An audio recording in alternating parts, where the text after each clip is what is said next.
Welcome to the Moment of Clarity podcast. I'm Nate. I'm Jared. I'm Jacob. Tune in as we break down the topics of life.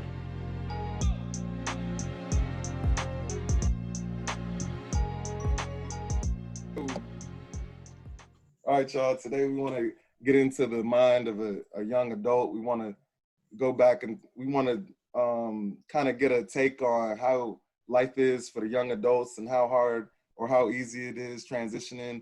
You guys have more access to knowledge nowadays, but at the same time, you're dealing with a world where inflation is like a son of a bitch. You know what I mean? And now you gotta, you might have to be 25 before you get out the house. And at the same time, there's a lot of good with the bad. Now you have the options to, be a black president. You have options to be a YouTube guy that ends up making millions of dollars. I feel like whatever you can dream is possible now. So how do you guys feel about that? Well, I do feel that we do have a lot more opportunities. But one thing that just hit me was like, we have all these opportunities, and sometimes we can get clouded with all of these opportunities that we have, and we don't want to stick to just one thing that could really take us far. Because I know for me, it's always been music, but I was always bouncing around between music, and it's not necessarily a bad thing, between being a DJ or being a rap artist or singer or a mix engineer or a beat producer. And I really never stayed focused in one lane. And it just took me now to realize that, of course, I mean, it's great that we have all these opportunities right now, but I think we really need to start sticking to one thing and see where that takes us before we start putting a whole bunch of things on our plate, and that gets us clouded. Clouded. Wow.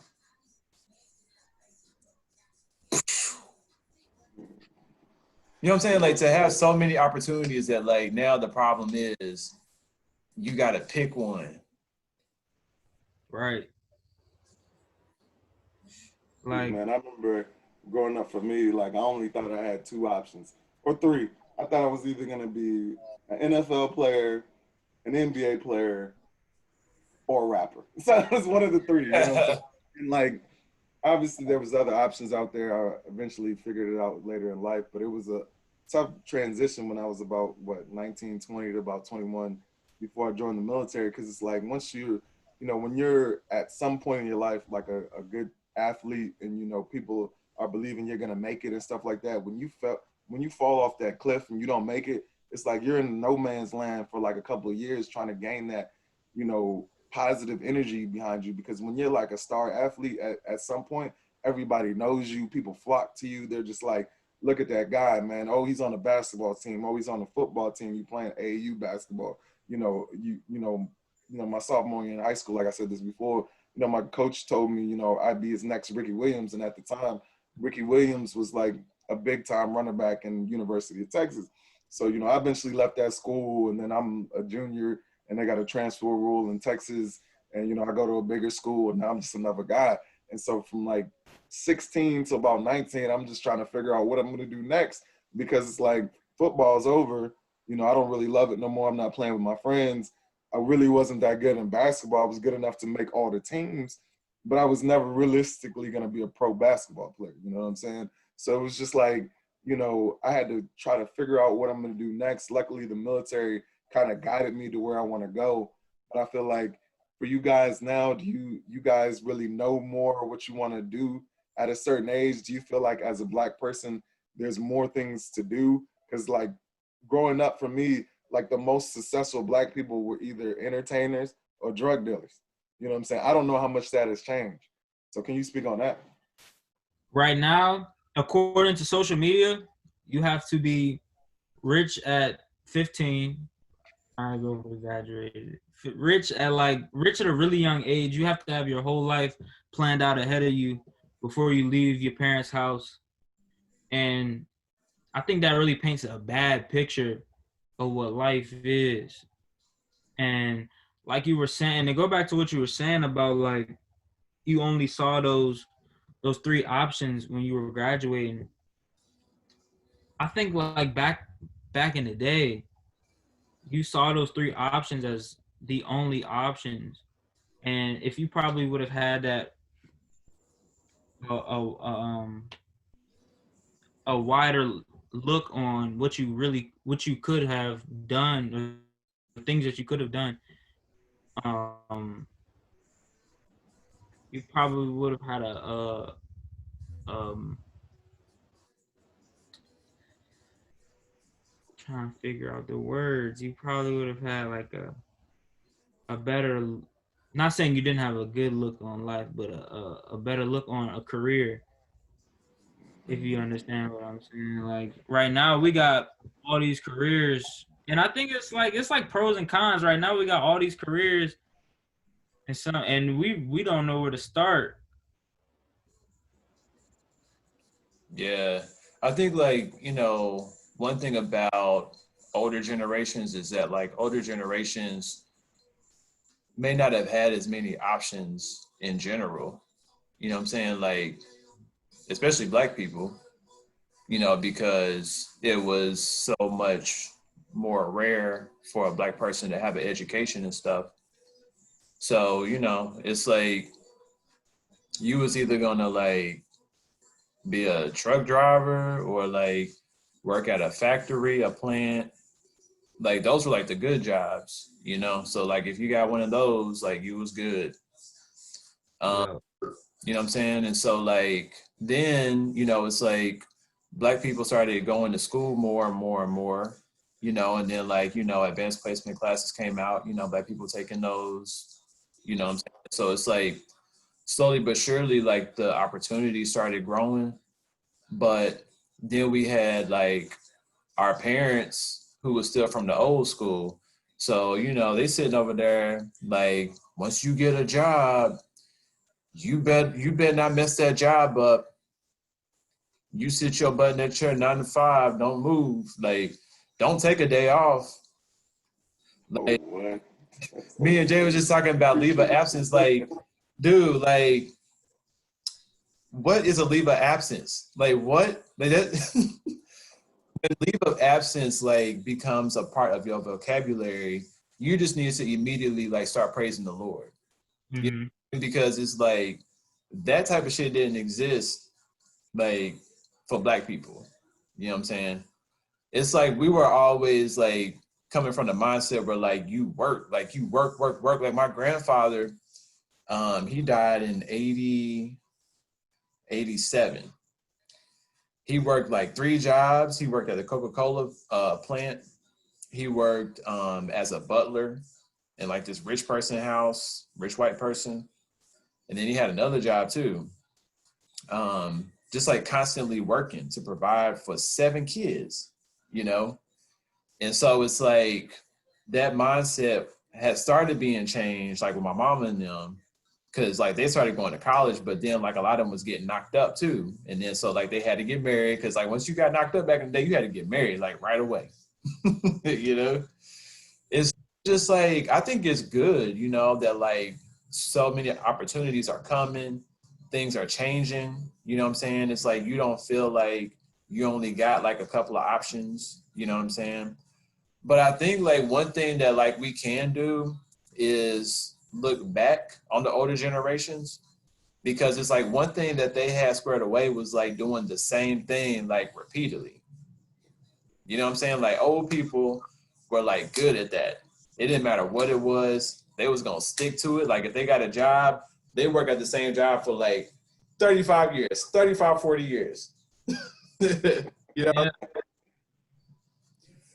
So it's just like, I guess like with the young folk now coming up, you know, it's good to do multiple stuff, honestly. To keep it real with you, it's like, I majored in geography, when I was in college. And I did it because like it was diverse. Like I knew like I could do like multiple things with it, because I went in for engineering. And I was just like, that's nah, I can't be doing that like the whole time I'm here. You know what I'm saying? And so, yeah, I just did something that was like more like colorful, you know what I'm saying? Something that like I could like grow in or like be creative in, you know what I'm saying? That's what I thought at the time. So like I'm kind of like with the younger generations in that respect, you know, and I always felt like, dang, like I don't feel like I'm an expert at something. You know what I'm saying? I just feel like I'm just interested in all these like different things, you know? Yeah. Thing is, man, like that's good. And it's like as you're picking up on like all these little things, like after a while, it's like you'll be an expert in like in 10 years. Because according to Malcolm Gladwell, after 10 years, you know, of doing something like you an expert. You know what I'm saying? So it's like you've been DJing now for what? Like a solid what, 7 years? I've been DJing. Well, I really ain't DJing no more, but I've been in the music industry, I guess, for about 4 years, 4.5 years now. 2.5 years. Yeah. So it's like, dude, that's solid experience right there, man. For real. And I think one thing too, I think like with the younger generations, like they may not necessarily like know about like corporate America. Corporate America is still like kind of like old. You know what I'm saying? And so it's like maybe just like, you know, um, we just need to talk more for real. We just need to talk more, man. You know what I'm saying? It's like the kids coming up now, it's like I always find them to be like real laid back, real chill. You know what I'm saying? It's like they like want knowledge, you know? And so I think like we just need to like bridge like the gaps that are going on and like, you know, help each other out. You know what I'm saying? Yo, definitely. That was. It's funny that you said truck driver because you know one of my first decent jobs back in the day was at a moving company, and you know the best job there was being a truck driver. And you know I was just looking around one day because like you know it was nothing really to not keep me from staying there, but the only reason I ever left that trucking company was because like my little cousin was telling me, you know, well she's only like 3 years younger than me, but she was saying she was gonna join the Navy, and like you know we had taken a trip back to Texas because you know Texas is where our family's from, right? And she said she was gonna join the Navy, and I was like, you know what? She's gonna be in the Navy. She's gonna come home every year, and I'm just gonna be like her bum ass big cousin. And I was just like, I don't want to, like, I don't want to be like that's how I looked at it because it's like it's not like it was a competition that she had. Like it didn't matter if she was more successful than me, but I just didn't want to be like her bum ass big cousin. You know what I'm saying? You know, it's always like in every family, it's always that person who's just like ain't really doing nothing. You might have had potential at one time, but then it's like you still live with your mom. And I remember like after we talked about that, I came back, you know, back to this area, and I was like, I'm gonna join the the military like ASAP, like because I'm 19, going on 20, or I'm at like 20 at the time, and I was like, I need to get out of here because I don't want to live with my mom. Like, you know, if I was still in sports, you know, I'd have been in school. I wouldn't be, you know, living with my parents. And I always saw myself as a kid not living with my parents at that age, you know. But so I came back. I joined the military. Like I think it was like 2 or 3 weeks. I was gone, like from that one trip, and it was like it's so nice that I got a chance to go in the military because then that was my way of seeing all these other options that I had. Then it was like, dang, you know, I never considered myself like to be book smart, but it was like once I got into the military and I actually focused on this stuff, it was like, dang, I'm like actually excelling more than other people, and now I can like, you know, I got access to all this other stuff. Like I remember going in and taking it's called an ASVAB, the test for the, you know, the military placement, and the guy told me I needed to make a 70. And in my mind, I was just like, okay, I'm gonna go in and get a 70. Not thinking like, yo, I could go in, I should study for this and go in and try to do the best I can. I was just like, he said I need to make a 70. I'm not really gonna study. At least I'm gonna be going out and doing something good with myself. But it was like, you know, then, you know, I went back and I retook the test and now I got higher scores. you know, in the military, I'm starting to excel because I'm starting to focus. And it was just like, you know, I wished I had that mindset when I was younger. And it wasn't like any fault of my parents or anything, but I was so focused on sports because that seemed like the most successful you can be. And, you know, my dad would always tell me I could be a lawyer, but I never liked to read because back in the day, you know, you'd have like a 400-page book and like you couldn't skim through it. You had to like read the whole book and try to retain the knowledge. And if you go to public schools, they ain't really teaching you how to like learn it and keep it in. You know, it took me until like I was in the military to like read big books and actually like know what it was about. You know what I'm saying? So it was like really cool to get that experience. I don't know how it is for you guys now, but that was really Man, how. public school is trash. I can say that right now. It is garbage. Like, they will pass you just to get you out of the class, just to get you out of the grade. And for real, I see it now because I saw it in myself in high school, man. I wasn't really trying to focus and listen to understand the knowledge. I was just trying to get up out of there. Because there was always something better to be doing. And I fear for the generation right now too, because most of my friends and my peers in high school, we wasn't really trying to learn, or we wasn't worried about college. We wasn't worried about nothing. We was just worried about girls and hanging out and hanging in the hallways and stuff like. And I wish I would have had that mindset too in high school. That yo, you really need to focus. Like you really need to learn. You really need to read. I really didn't start wanting to read until like probably this year. And man, so it's not far off.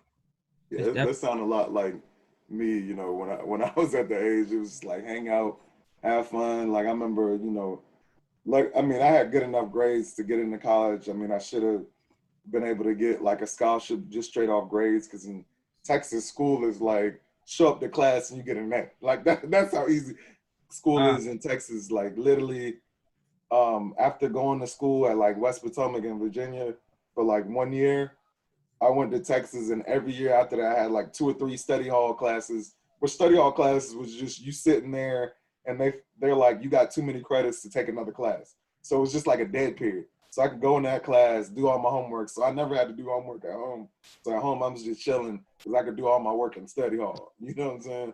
And it was just man, crazy how easy it was. So I remember going to college, and like I was like in high school, I just always felt like, you know, I'm gonna make it somewhere playing sports. So like I really wasn't, you know, out there like that. But I was just like, you know, doing little things. So when I finally got to college, I was like, man, forget like trying to get good grades because like I ain't got no scholarships now. I'm just trying to party, man. And I went to that first year and I failed out. I mean, I didn't really fail out because I had a 2.0. Like I could have stayed again, but then I would have, you know, had to get more money from loans, or my parents would have had to pay more money.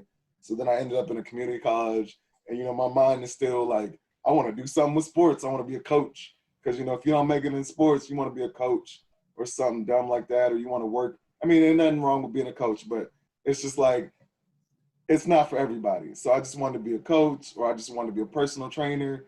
It's something to keep the sports dream alive that's gone. And it was just cool that like none of that worked out because I look back at it now and I'm kind of happy what I do 9 to 5.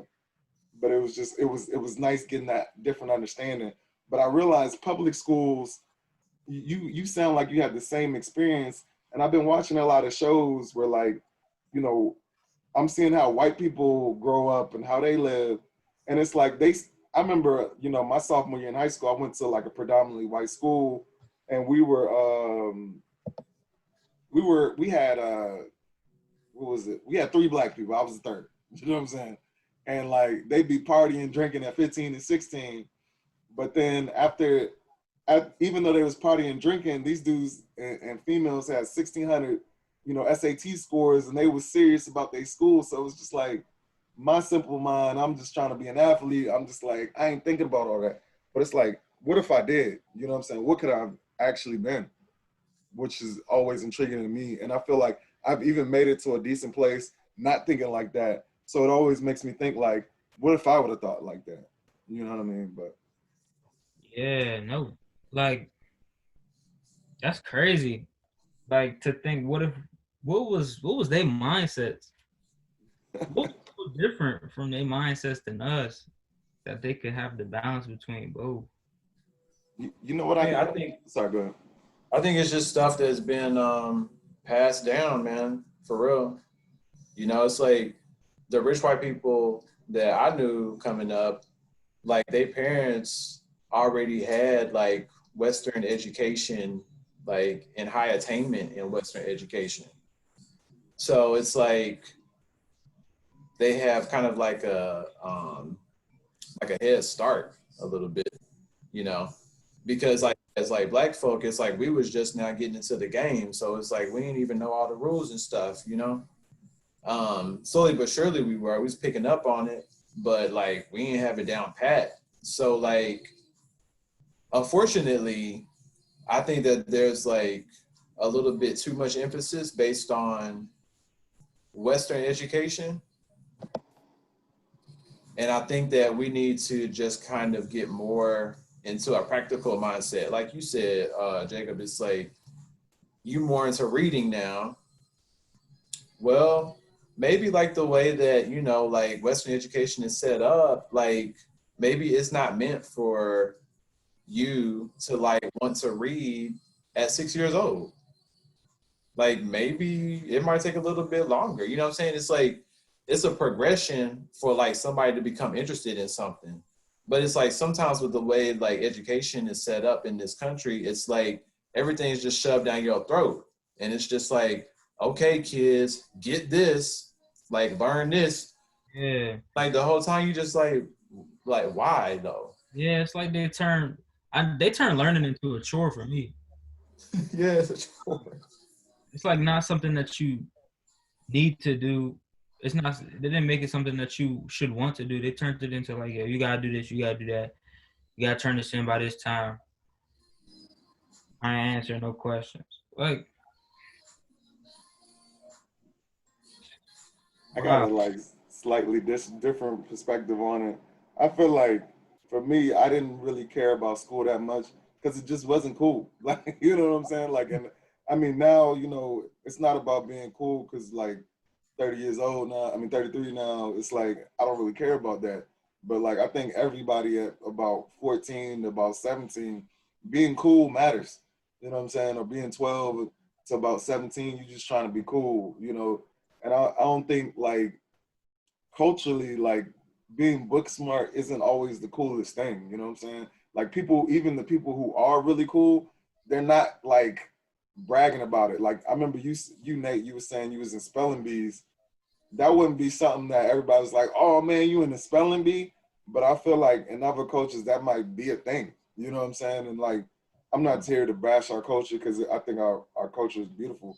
But at the same time, I just think we're still adapting because like you got to realize like for some of us I think like you know maybe my grandparents were somewhat successful but they're not really removed that much from slavery. My parents are the first people to be like quote unquote decently successful, you know, careers, decent jobs, make more money than most of their peers. Then it's like you're just gonna elevate to the next level off that. So it's like for that next generation, you know, both of your parents got degrees, XYZ, both of your parents is in the house. You know, like for me, you know, my mom lived one place, my dad had, you know, lived another place. You know, luckily my dad, you know, was married to my stepmom. So I always had the mindset like I'm gonna be married one day. But it's like not everybody has that experience. Like I remember growing up, all the kids, you know, like if I was here, everybody was just with their mom. Nobody knew anybody's dad, except like a couple few people. And the people who had their dads there, everybody knew their dad. Like it was cool. It was like a cool thing, you know what I'm saying? But I see now, like everybody has like the visitation that I had that wasn't normal back then. Like I was one of the only kids that like part of the year I'm gonna go with my dad, part of the year I'm gonna go with my mom, or like 1 year I'll be with my mom, 1 year I'll be with my dad. Most people was just like they was always with their mom. So Yeah. Yeah, that's how I am right now. Well, I have been. that's dope. Yeah, I see what you're saying though, man. It's like that topic right there alone, like the whole being cool mindset. That's a whole nother topic, man. Yeah. Man, I can tell you, man, our kids' mindsets in high school was brutal. Like Hmm. that mindset, you're not even thinking about. Well, I'm not speaking for everybody, but you're not even thinking about the bigger picture. You're just thinking about what's in front of you. These high school walls, these people that's judging me, these people I gotta put this face on for, these people I gotta be cool for. Like it's tragic, man. Yeah, it's almost like it needs to be a class in like, you know, how to successfully be a student or something. And not even like a class. I think we just gotta like pass it down. You know what I'm saying? Because it's like for real, the way that it's set up, you know, education wise, it's kind of like a competition. You know, that's how it was for me. You know what I'm saying? Like I was competing against people in school, you know, so like when it came time for the spelling bee, like, you know, I was practicing words, you know, like with my mama and stuff. And like, you know, for the math bowl, I remember like I wouldn't win the math bowls. Um, but it's like over the course of time, I was like, I want to win. And Yeah, so then like that next year, like I got really high. And then the year after that, I got even higher than that. And so, you know, I think it's just like a matter of, you know, learning that it is a competition and then making the best of it. You know what I'm saying? Like on the social side. And that's when we yeah. talk to people, you know what I'm saying? Because they're not going to teach how to be social in school. Wow, that's good. Yeah. And then, you know, I think like when it comes to style and stuff, because that's basically what like we're doing in high school. It's like we're trying to be cool. What is being cool? It's like it's having your swag. You know what I'm saying? It's like understanding who you are, understanding what you're good at or whatever, having a like somewhat of a clue of where you're going. And then like learning how to like incorporate that into like getting a girl. You know what I'm saying? Yeah, basically, like how, how many bodies you got? Well, you got a car yet? How much money you got? It's, it's, it's crazy. It's not even about school. Yeah, it's not. It was It's always not. like You don't go to school. the cats who had the cars first was always getting more love because it was just like you got a car before everybody else. Like, yeah, And it was just like you be wondering like, dang, how you get XYZ? And it's just like they just got access. Really, it's all about access, man. It's funny, man, because like I think the knock on being in the DMV in general is like you could be like quote unquote Bama, at least that's what we was calling people back in the day. And it was like you come back the next year with some J's on and you like that. You know what I'm saying? So it's like if you think about the whole culture or the whole mindset is dumb. Like what really was cool was the person trying to be different. You know what I'm saying? Later in life, like I got to that point. But you know, it's just like over here, like one year I can go from being like clown because I'm wearing XYZ. Next year I come back with some J's on and whatever's popular, yeah. And you know what I'm saying? If your mindset wasn't there, where could you have been? And it's like it's not to say we ain't going places or we ain't, you know, we ain't have masterful ideas. Cause I think no matter how like, you know, where your mind was, if you're an intelligent person, it'll come through. Like ain't nothing wrong being cool. You know what I'm saying? It's like honestly, like I think that it says a lot about like who somebody is. Like if you able to like be like calm, cool, and collected in high school and like get along with people and like, you know, understand humor enough to like make people laugh and like understand like women enough to like get them. And honestly, to be able to like build relationships like with your teachers that are like way older than you, like you doing something right. You know what I'm saying? I mean, I think it's just a matter of how you use it. You know what I'm saying? Because basically, like all those things are skills. You know, so like I ain't mad at nobody for trying to be cool. Just like in general. But the thing is, in like I think what the white people have understood for quite some time is that you work hard and you play hard. And when it's time to like work, like working hard is not necessarily like having a summer job. Like working hard is basically like going to school. And it's like for them, like they parents, you know, were able to take care of everything. Like they may not have had to have like, you know, worked a job in order to make money to support, you know, like the house or whatever, like, you know, maybe like black folk had to do more of.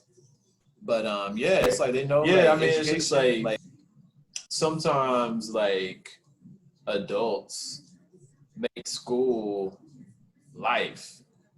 School is not life. Western education is not life.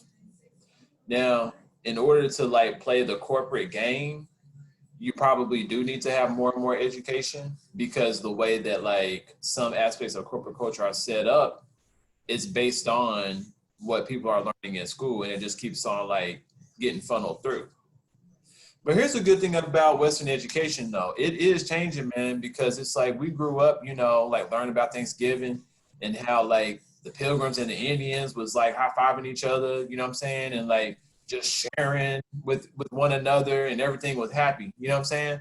And so then by the time I got to college, like the professor was like, fuck that. Like, no way. I remember there was this one book that one of my professors gave us called Lies My Teacher Told Me. And it just like broke down like so many of like the, you know, like Christopher Columbus, like all that shit. It was just like all that stuff was debunked, you know? And so it's like, once I learned about that, I was like, oh, I actually have to go back and like reconfigure what I've learned, you know? Yo, that's crazy. Yeah, from like teachers that I, you know what I'm saying? I trusted them. And honestly, I think they may have just been like regurgitating what they had learned. You know what I'm saying? Like maybe they didn't know any better. I don't know. That's the thing. It just make you raise questions. So yeah, it's just like school ain't life. You know what I'm saying? And it's like I like the fact now that like you out of high school and it's like you reading because it's like you're gonna learn a whole lot. And it's not gonna be like through the lens of, you know, like someone who maybe has been indoctrinated. You know what I'm saying? Yo, I can definitely say that school, you never thought you were gonna leave that joint. Like,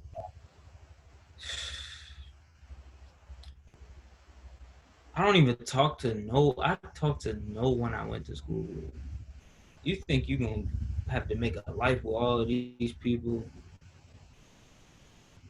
and that's just not the case.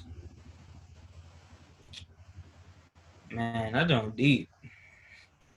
Funny because like high school is like it's really just like the first chapter. Like that just ends like the first chapter of your life, and now you're getting into the next chapters, man. Because it's like you think high school is so much of a big deal, especially when you come from middle school and you're in ninth grade and you're the youngest person there, and you think you're gonna be in school forever, and then you start realizing, as soon as you get out of high school it wasn't that bad because like you didn't have to worry about reaching your potential then and there. Now it's like you're up against the clock versus your potential once you get out of high school, because it's like that intermediate time I call like from 18 to about 23, because no matter what career you choose, or like from 18 to 23 you're really just trying to figure out where you're going to go, how you want to do it. Even if you do graduate college, you're trying to use that degree to get somewhere. So it's like you're just floating, trying to figure out like, how am I going to maximize my potential?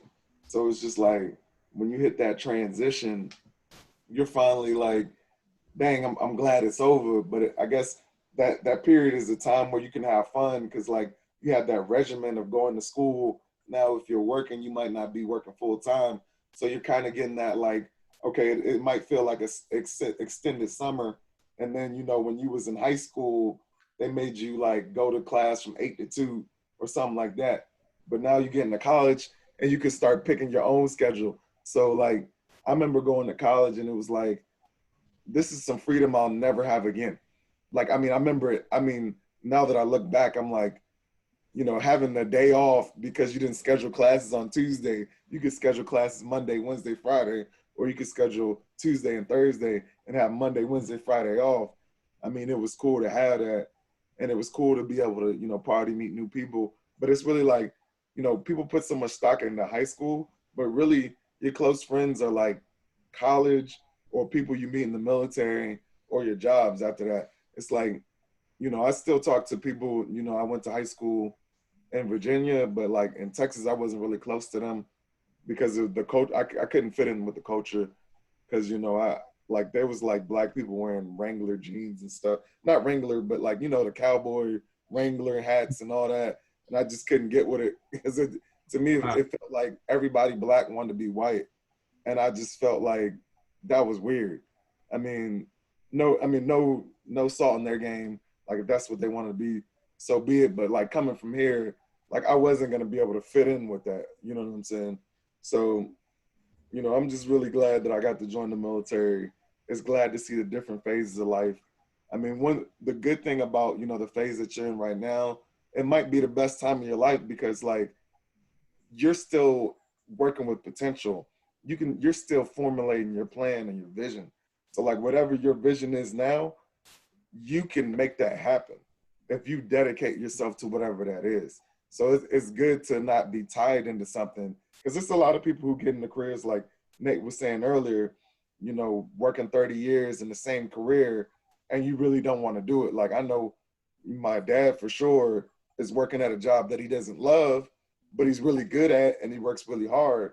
And I know previous generations, they did that a lot. But now you guys are more like, what can they do for me? And I'm like that too. I'm a millennial. So I'm like, you know, I'm not gonna work 30 years if they ain't gonna give me a raise. Okay, I ain't talking about no promotion after 3 or 4 years for the jobs until I got to where I'm at now. I'm like, see you. Like why Yeah. like people have loyalty to these jobs more than they have loyalty to their own families and wives. And they don't give a dang about them. Yeah. From what you said earlier, like I think we have actually right now we have the option to say like, you know what, if you're not trying to give me a raise, I'm out. We could depict and choose that, you know, our career path. And back then, you know, I think they wasn't trying to fold on what they had. Like I ain't trying to fumble this good job right here. And shooting back in the day, they was working like, and my dad's and my mom still do it today. They be working like 12, 13 hours. And it's so ingrained into them. They work 12 and 13 hours every day. You know, like for me, you know, I'm gonna work my hours, I'm gonna work my 40. It might be 12 one day, 13 one day, and then another day might be 5 or 6. But it's like I'm not gonna let this job kill me because it'll take all your mental health. You'll come home with your job, you'll leave, and you'll just be job 24/7. And you spending all this time that you could use your extra time to do something productive so you can establish like wealth. Because like I think what culturally like a lot of us might not understand, or at least I never understood until, you know, recently, maybe a couple years ago, is like a lot of people who end up doing well, who end up millionaires and a lot of that, they get a really good job, but at the same time, they they keep their bills down. So like Nate, I think you're a very good example of like no matter how much you made, you still kept your bills down so you're able to save.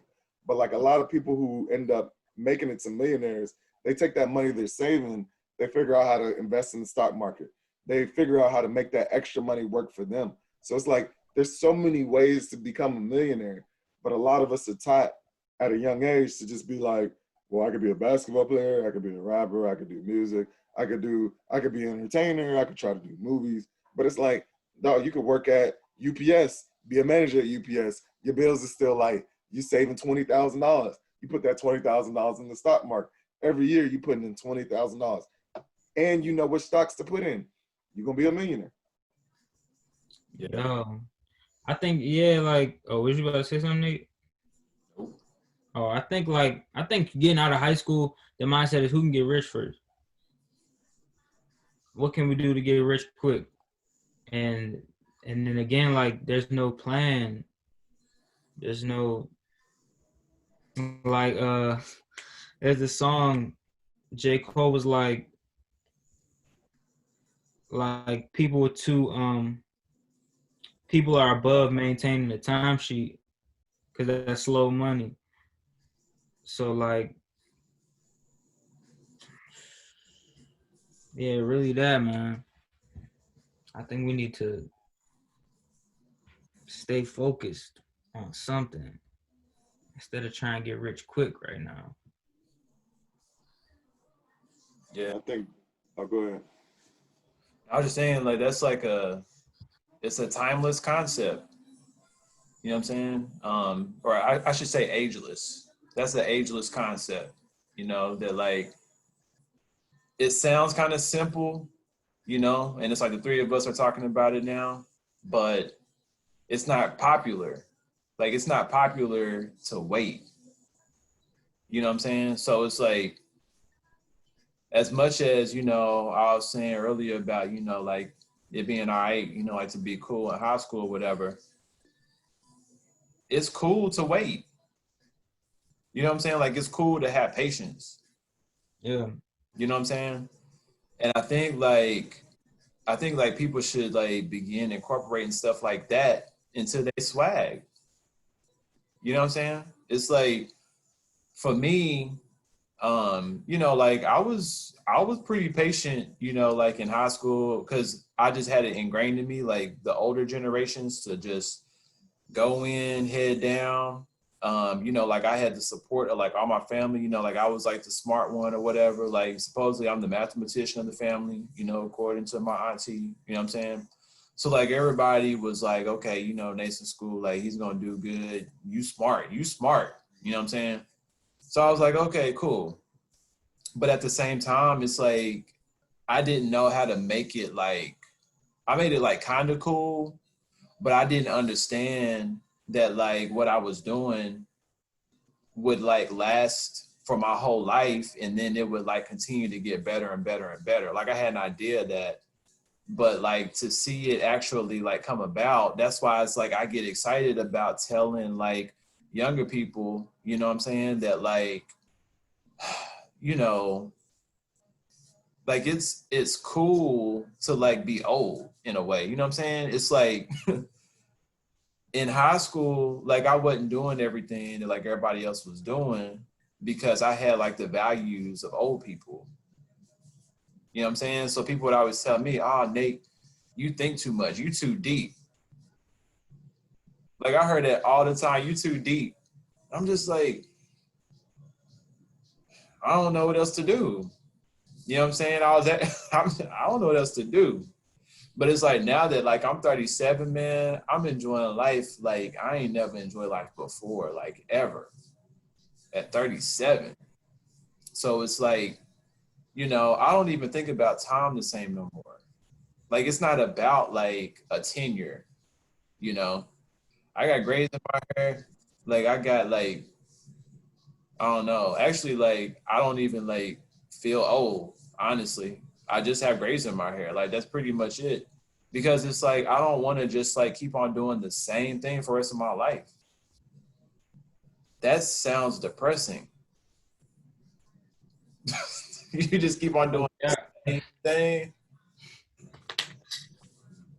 Yo, you know what I'm saying? Like feel like the lull of that. Like you just do the same thing. Unless it's something good and fun. Like I'll do that every day. You know what I'm saying? But like to intentionally go out and like get a job that I don't want for whatever reason and then like work that job and on top of that be depressed in the rest of my life, nah, like that ain't happening, man. You know what I'm saying? So like either I'm gonna like try to make this job not seem as bad, or like just focus on like other things. You know what I'm saying? And that's what I'm saying too. It's like school ain't life. A job ain't life. You know, like Jerry, you were saying earlier, it's like 9 to 5, I'm out. I'm basically the same way. And honestly, it was people like in our generation that was like talking about, you know, working 12, 13 hours and stuff. Like, it's people in our generation doing that. And I was just like, I ain't doing it. And every time that I do, it's not a good look. You know what I'm saying? It's like, I enjoy like the tempo of my life. And that's the thing, you got to find your tempo. You know what I'm saying? Like, what's your tempo? Like, what speed can you go in life on like the multiple lanes that you're in? Because it's like you like, so Jacob, you doing music, you you know what I'm saying? It's like you got your license, you know what I'm saying? It's like you going to school, you know what I'm saying? It's like you just got Eagle Scout, you know what I'm saying? It's like you've been in like all these lanes, and honestly, dude, it's like in some of these lanes, like you killing it, like you racing, and like you won. You know what I'm saying? It's like Eagle Scout ain't necessarily competition, but it's like a lot of people that don't get to Eagle Scout, right? Yeah. Like they 1%, fall off. 1% of black men. 1%. Mm-hmm. Dang, that's crazy, man. And so it's like you killing it. So it's like, I think the thing is, you know, reflect on that. You know what I'm saying? And like reflection is something that like I think a lot of us don't learn until we way old. Like reflect. Okay, what just happened? You know what I'm saying? Like, what did I do in this situation to be successful? Like when I did Eagle Scout, like what did I do to be in that 1%? Now I ain't saying like I started a fire or like, you know what I'm saying? Like I pitched a tent. It's just like, what did I do like within my brain and like my heart to be successful? What would you say? Well, first and foremost, I had my mother in my ear. And I just don't want to be known as a quitter, you know. And I wanted to persevere. Like I wanted to say I finished this, because I seen all my peers dropping out of scouting, and I was just like, how could you have come this far to just let it all go down the drain? And I didn't want to be that guy. That's what pushed me at the end forward. And not even just with being an Eagle Scout, I want that for my life. I don't want to reflect and regret anything I did. I don't want to say, dang, I shouldn't have quit doing that. I shouldn't have took that opportunity, because I feel like that's gonna suck. Yeah. Go ahead. Nah, you good. I was looking back at it now, I just feel like I realized how ignorant I was at that age, because it was like, you know, my dad was trying to put me in a lot of that stuff. But I was just like, man, that sound whack or something like that. Because I remember, like, you know, my dad tried to put me in like the debate team or whatever. And of course I did it because it was like a class or whatnot. But I always thought it was so whack.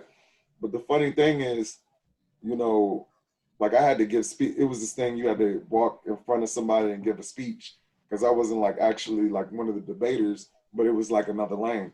Because like, you know, I guess the teacher could tell I really didn't want to be there. And so like you'd have to read like a paper and then come in and talk about it, or you'd have to like spit some facts about it.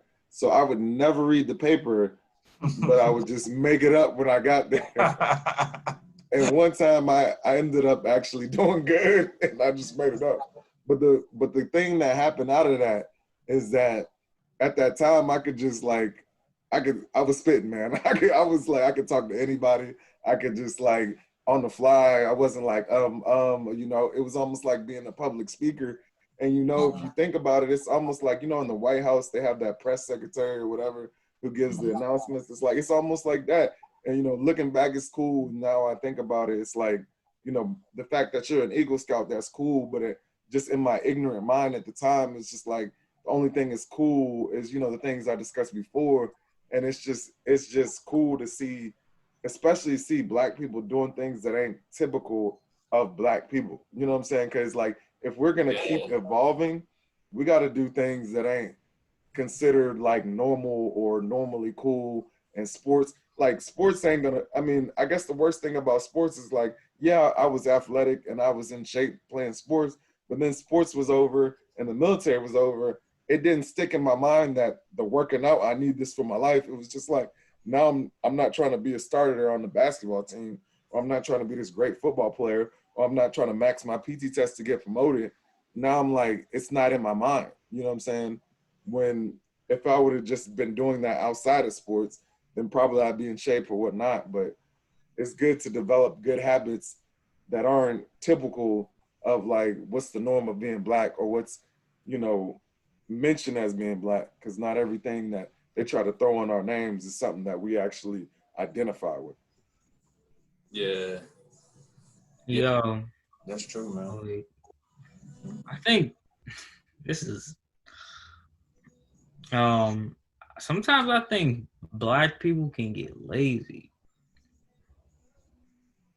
and they could just they see where they can be, where they could be, and they think about the work, and then they just get discouraged about the work. I see that a lot in my peers. I've seen that growing up, heard about it like in history. It's like something you see, and I think that conversation really needs to be talked about more. Well, why do you think they get discouraged, or what do you think happens to I make? think we see like, I think it's our own minds like, oh no, I can't do that. Nah, I gotta put in work. Nah, I gotta wake up early. Nah, I'm good. I think it's our own mind. It's a mental thing. It's a mental thing for real. You know what I think plays along with that? It's like when you're dedicated, you stand out to people who are not dedicated, and sometimes they project negativity. So like I remember back in the day, there was this dude who worked at Domino's, and we were about like 19, 20. He worked at Domino's, and like back then it was like you working at Domino's, and like we'd be going to the club or something like that. And of course, you're working at Domino's, you got to work weekends, you know, delivering pizza XYZ. But long story short, you know, now he's like the regional manager of Domino's. And like what people don't know is like if you're the regional manager, you make pretty decent money, like really good money. You know what I'm saying? So it's like, you know, back then it was just like, why is he missing out on the club to go to Domino's and work at Domino's? Because that doesn't sound like the traditional good career. But he was focused and dedicated, and now he's making good money doing that. You know what I'm saying? And like what people don't know is like the regional manager at Domino's, when you like reach sales goals, they're giving you Rolexes and stuff like that. So I mean that's pretty dope. You know what I'm saying? But back then, if you didn't have a vision, you might have been trying to clown. And he's sitting there, you clowning him, but you really clowning yourself because he dedicated to do something, you know, that's gonna stand out 10 years from now. There was a lot of people who was probably like, while you at Domino's, you still ain't doing nothing, while he might be the regional manager. Like, why was being cool the norm? Like, like what wasn't cool about going to class and actually learning? Like, or going to get a job that nobody else wanted. Man, that sucks. Yeah, um, yeah. I mean, I guess maybe it's just adolescence, man. For real. I mean, it's like you know, you don't know what's going on. their adolescence, you know what I'm saying? It's like it's a tough time, you know. Um, that's why I think it's just like so good when you know like kids have people pouring to them. You know what I'm saying? It's really like, I mean, what else? What else would it take? You know what I'm saying? Like if somebody is going down a wrong path, you know what I'm saying, where they trying to be like quote unquote cool. Um, like how does somebody like that turn around? You know what I'm saying? Like in high school. Like how do you reach somebody in high school? Wow. I think you gotta have like a little Christmas carol, John. Like show them their future, like or what the future could possibly be if they keep going on this the route that they in. Just giving them like I don't. How would I tell myself that in high school? I think that's the question.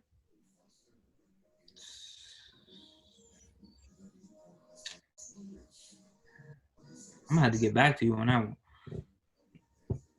Yeah. Like, What about you, Jared? Like if let's say there was Jared number two that came to school where you went and like he could tell you something that would like change your route in high school. Like what would it take him saying to you to have changed at that point? But the thing is, like, I don't think it would have been anything that anybody would have told me that would have changed my mindset at the time. But I do think if I was talking to myself, I'd probably say, um, failure is gonna build your success. Like I feel like it was good to fail after high school for me. Like I needed that because like I said before in sports at the beginning, a lot of things were just handed to me. But like I didn't realize how competitive I really was. Like, and that I was about to just say, like on the flip side of like not doing everything right in high school, it really didn't set me back from my peers at all. You know what I'm saying? Like now, like everything is even. I've even, exceeded, a lot of people. And there are people, who come to me and be like, well, how did you do this and this and that and the other? And, it's a lot of, young people in my family, they always kind of direct them to talk to me to be like, wow, how did you do X, Y, and Z? But the thing that I always had that really helped me is belief, like belief in God. Like I knew, like I just felt like I had to be successful. And just that thought is what got me there. Like just being able to go, you know, and my cousin talking about joining the military and being like, you know what, I'm not gonna be a bum. You know what I'm saying? I think sometimes that's what's gonna make you successful, and that's what's gonna make you want to read and do school. Like for me, the only reason I did good in school is because my dad paid me to do good in school. Like he give me the, if I got good grades, he give me, X, Y, Z amount of money. And people be saying like, wow, you pay good people. I mean, pay kids to do good in school, but the reality is, you get paid at your job when you do good. Like it works out. Like when you can relate this to money, I didn't relate school to money. That's why I didn't care about school. Like I didn't understand how it related to money. Like we all want to get money. We all want to be able to take care of ourselves. We all want nice and extravagant things at some point, but we don't realize how school plays into getting that. You know what I'm saying? So like until somebody can relate school to what you're doing, it's not gonna it's not gonna resonate. And I think we both touched on like how garbage public school is. Like I've had cousins, went to public schools and charter schools, and they're learning how to maximize or monetize social media.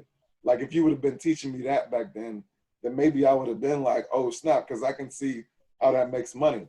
But me learning the false history of Thanksgiving ain't gonna do nothing for me in life. Like I wow. don't like I don't think that does anything for any of us. I remember, like you said earlier, you said when you went to college, your professor was like, all that stuff you learned was a lie. I had the same thing when I first, like one of my history classes, the first day in, one of the ladies was like, everything you learned in high school was a lie. She talked about how we tried to like take over Canada, but we didn't win that, and all this other stuff that I never heard in my history books. It's like we was just learning stuff to keep us busy or entertained. You know what I'm saying? It's just like common law knowledge that maybe is for your SAT, but it doesn't help you in life. There's some people right now who figure out, you know, it's really about successful is just being a hustler, really. Like having a work ethic, figuring out how to maximize your skill set.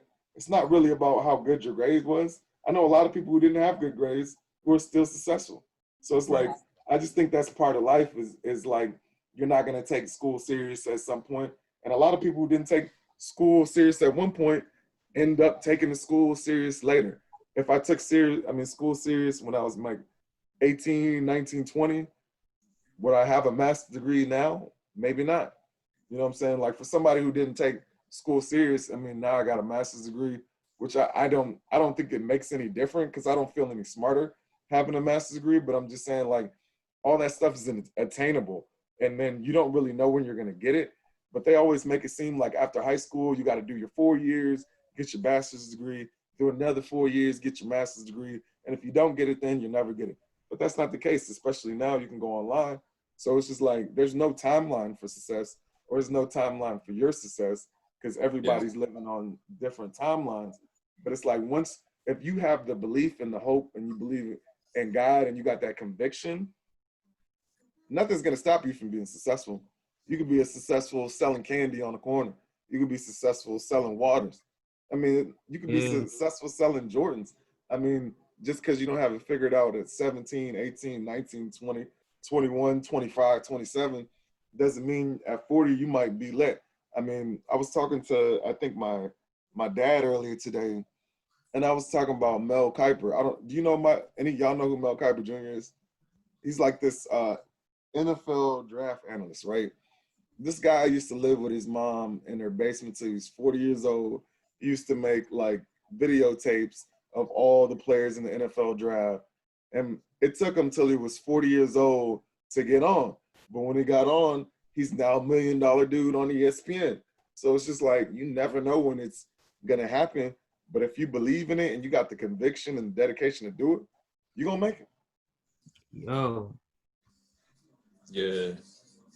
Well, I mean, let's paint a bigger picture though, because like success is not necessarily making a lot of money. I mean, career-wise, like that was, I mean, because school, I don't think school relates to success at all, really. Then if we're just talking about general success, like success is all, you know, your mentality. I think school is just like a social experiment, really. In my mind, that's what it was, like especially high school. Yeah. And well, I think, you know, I'm not necessarily like debating you, but I think like in general, especially like in this country, we tend to like just blanket life as career and money. You know what I'm saying? And so it's like, the bigger picture would be the other elements going on in your life that have like made you make a lot of money. So for instance, you said his name, Mel Kiper. Mm-hmm. So apparently he's consistent because he consistently lived with his mother until he was like 40. So I know for me, it would be tough to live with my mama for a year, let alone like what he did. He did like 22 years after he graduated high school, you know, but I don't know his timeline per se, but it's like, you know, he had like qualities that were going on in the background, you know, that got him to where he was. And honestly, like that's the true success. It's like he's successful because he's patient. He probably like had calluses on his ear because he wasn't caring about what people were saying that whole time. You know, and then he was persistent. He persevered because he had, you know, like all the footage of those players. And he may not have even known at the time exactly, you know, what he was going to do with all that. You know, he may have just liked it, you know, and I think that's the thing too. It's like one part about being successful in life is like enjoying life. Enjoying life. You know what I'm saying? Because there are some people who make lots of money and they have all this education, but then they're not enjoying their life. They're miserable, you know? And so it's like, I think we gotta like reconfigure our brains, you know, to where we're not like tuning in to what tradition has said, um, because that may not be for us. Yeah, so it's like, you know, if we think about, you know, bigger pictures or like bigger concepts rather than just focusing on um, end products, like tangible things, I think that that helps us to go through life better because sometimes we don't have control of what happens. So let's just say, you know, I've gotten like all the educational attainment that I've needed, and then like I get in a car accident and I lose brain volume. You know what I'm saying? To where I can't even really hold a job autonomously. I can't, you know what I'm saying? Then what? You know, and I think that that's kind of like, you know, I don't know. I feel like sometimes we don't think about that. You know what I'm saying? It's like we assume that everything's going to be the way that it is now. But sometimes life throws us curveballs, you know, that we're not prepared for. And so if we don't have, you know, like that perseverance, then we're gonna feel really crappy because we ain't gonna have no money. Like we can't even hold a job now. So let me just go somewhere and be depressed. You know what I'm saying? And so it's like it's really important to understand that like we may be going through like the same things day in and day out, but honestly, like that in and of itself is producing like perseverance. Now, here's the thing though. Sometimes we do the same things over and over again, and then we continue to do the same things over and over again. Like we continue to like ignore those things in life that come up that say, dude, you need to go another direction. Like this ain't for you no more.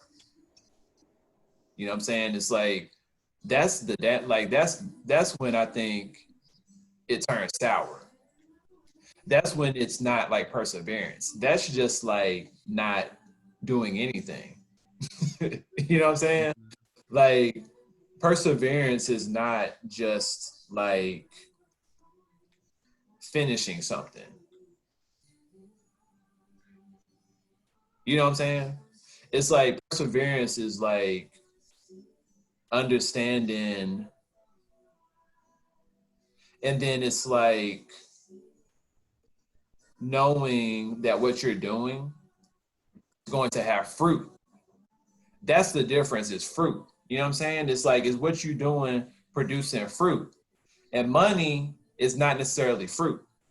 Like fruit is when like you get money and then you give it to somebody else, like you invest in somebody else. You know what I'm saying? It's like I had to go downtown today, which I hadn't been downtown in a minute, you know. And so yesterday I went downtown and today I went downtown too. There was this guy on the side of the road. It's the same spot that like a lot of, you know, homeless people come up, they'll have their signs, they want money or whatever. And so I was like, you know, I ain't been downtown in a minute. I was like, I'm gonna give him $10. So I basically like stopped, you know, traffic to give him money. I'm like, I don't care, they'll be all right. I give him $10. So he's like, okay, you know, thank you, whatever. And then today I went down there. The same guy was in the same spot. And so I'm like, you know what? This is probably the last time I'm gonna be downtown for a minute. I was like, I'm gonna give him a 10 again. And I'm gonna give him a like a fruit, it was like a not a fruit bar, but it had like, you know, grains and nuts and chocolate and stuff on it. I was like, I'm gonna give him one of them and I'm gonna give him a water.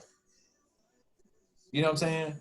And it's like, I feel like that's the stuff that's not emphasized. It's like, it's not seen as successful to like just have like the intention of helping other people. I mean, you know what I'm saying? It's like sometimes it is, but having money and like big houses and like big cars is like glamorized. You know what I'm saying? It's almost like all that becomes what is popular. And then you got the less popular stuff that is in actuality what we really need.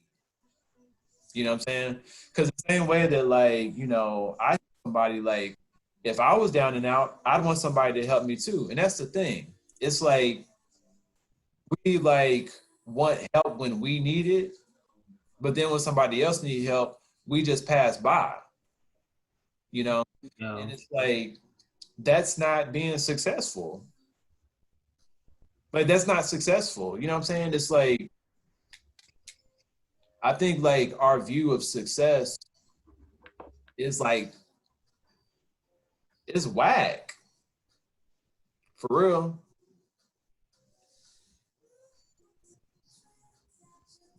What are your guys' views on what is successful to you guys? If you could define it. Success.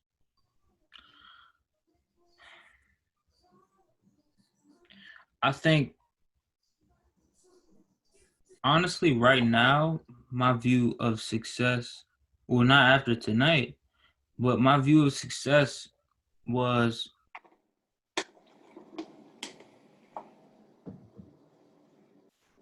the materialistic things, the money, the cars, a big crib, things that I didn't have growing up. And slowly but surely, God is showing me that's not what success is. Not at all.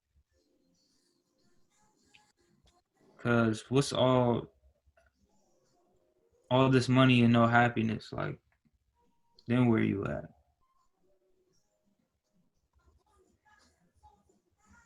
What about you, Nate? You know, I think I mean that's a tough one, man, for real. You know, because I think the word success has a negative connotation um, to me. It just has a negative connotation to me because I feel like it can kind of lead to judgment. Because okay, if there is such thing as success in the United States of America, then like who has determined it? Because like supposedly like we basically have a general idea of what success is in this country, and it usually has to do with like high levels of, you know, like education, making a lot of money, being in like high profile, you know, positions, you know, having lots of friends, being popular. You know what I mean? I feel like in general, even if people like go against the grain, like maybe I do, I feel like in general that's how we feel. And I think that like all those things are cool. Honestly, there's really nothing wrong with them. There's nothing wrong with having a lot of money. There's nothing wrong with having a big old house.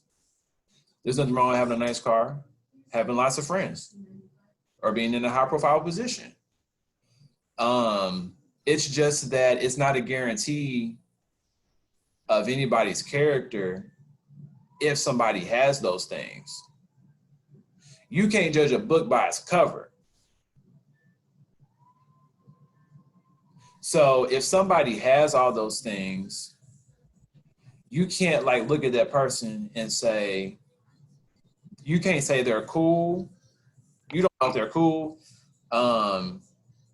You don't know if they're friendly. You don't know if they take care of themselves mentally. You don't know if they take care of themselves physically. You don't know if like, they loyal to their spouses. You don't know nothing. So like when I think of like what makes a person like successful, my question is like, what are you doing for other people? You know what I'm saying? To me, I think success should be like helping people out. I think success should be loving people, like loving basically like everybody that we can, for real. Um, honestly, like that's about it, man. I feel like sometimes I'll be in like a corporate environment or whatever, and I'll talk about like caring about other people. And it's so funny because I always say like it's a cuss word. I'd be like, honestly, like my goal is actually like caring about people. You know what I'm saying? Because like when you say caring in like a professional environment, sometimes it's kind of weird. It's like caring. Like what are you talking about? But like I think that like to me, that success is like being able to care for yourself and for other people. Because honestly, dude, like sometimes trying to be successful in the way that like we know it to be, you end up not really caring for yourself because like you're constantly trying to get money or you're constantly like trying to appear a certain way for other people to view you, you know? And so it's like, I think success is when you can completely like not care about what people think about you. Yo, If That's I success. was if I was defining success, I think people use success as like a global term to overall say your success, but they're normally talking about one thing. So I think like being success, like I think you can be successful in individual things and not successful in other things. You can be successful at your job, horrible in your marriage, successful in your marriage, horrible at your job. I think it's very specific, but we use it in general term. Like, I think we all have different definitions to what overall success means to you. So like for me, like what I think success is or what my overall success goal is really to be able to like provide for my family. I want to build more of a community.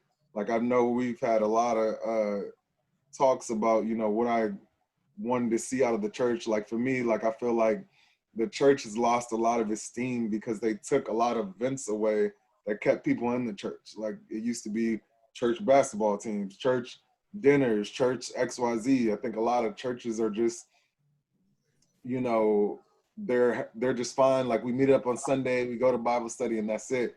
And I feel like my overall goal is really to be like to build a community where everybody can take care of their families, not just me. I don't have to be the richest person. I don't have to be the most like quote unquote financially successful person, but I want to be able to like touch other people and help them reach their goals. Like my goal originally when I was trying to do like the website thing was like I was gonna build a website company, and I was gonna hire people from my own community, like District Heights, PG County, and like I was gonna have a little bit of some of the nepotism that you see in other jobs, and give opportunities to people going to like PG County Community College to come work for me. You know what I'm saying? Giving people opportunities who didn't have degrees to start programming or to come on and be like one of the business people. So I was gonna give like a community who generally doesn't have the same privileges as maybe like Montgomery County and the Potomac Marylands and stuff like that, but bring it here because I like where I am now is like I feel like for hundreds of years we've looked for the system to just help us out. But I think if we want to fix these communities, we're just going to have to do it ourselves. Or the people who have the foresight or the will or just the desire to do it are going to have to be the people to do it. So like all my goals like relate back to that. Like even with this podcast where I can see it going is like, you know, eventually we'll get into like, yo, Jacob, what music are you putting out? Like what events you got next? And it'll be like a promotional tool for him, and it'll be a promotional tool for like Black businesses. So it'll be like every week at some point we'll be able to say like, here's another Black business doing well in PG County, and this is what they're trying to do. Go ahead and go out and support. And then we can bring it all together and everybody eats well. You know what I'm saying? Because like to me, I don't want to be like the most successful person. I never was into that. And that's probably why I never made it in some of the things, because like I was never like, look at me. You know, obviously, you know, I got attention, but it wasn't like something that I seek. It was just like something that came. You know what I mean? And I just feel like, what's the point of being the most successful person to look down on everybody? I want everybody to be able to live in the same or better. So it's like, that's how you know the people around you are your real friends. Like if you're the guy who makes millions of dollars and got the biggest house and everybody comes over your house, are they really coming over because they want to be around you? Or are they coming around you because you got the biggest house and you got a lot of money and you show it off? I never thought it was cool to show off to people that you're doing better than.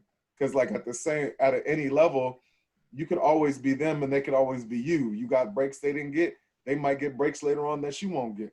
So you never know who's going to successful just because you're successful more than somebody at 33 or 21 or 25 doesn't mean you'll be more successful at a career like 45, 50. And it's not just about a career. It's like we're getting to the age where like we need to influence the next generation, and we need to like put a positive spin on life, because we've done like mostly what we're going to do for ourselves. Like we've done enough for ourselves that can last a lifetime realistically.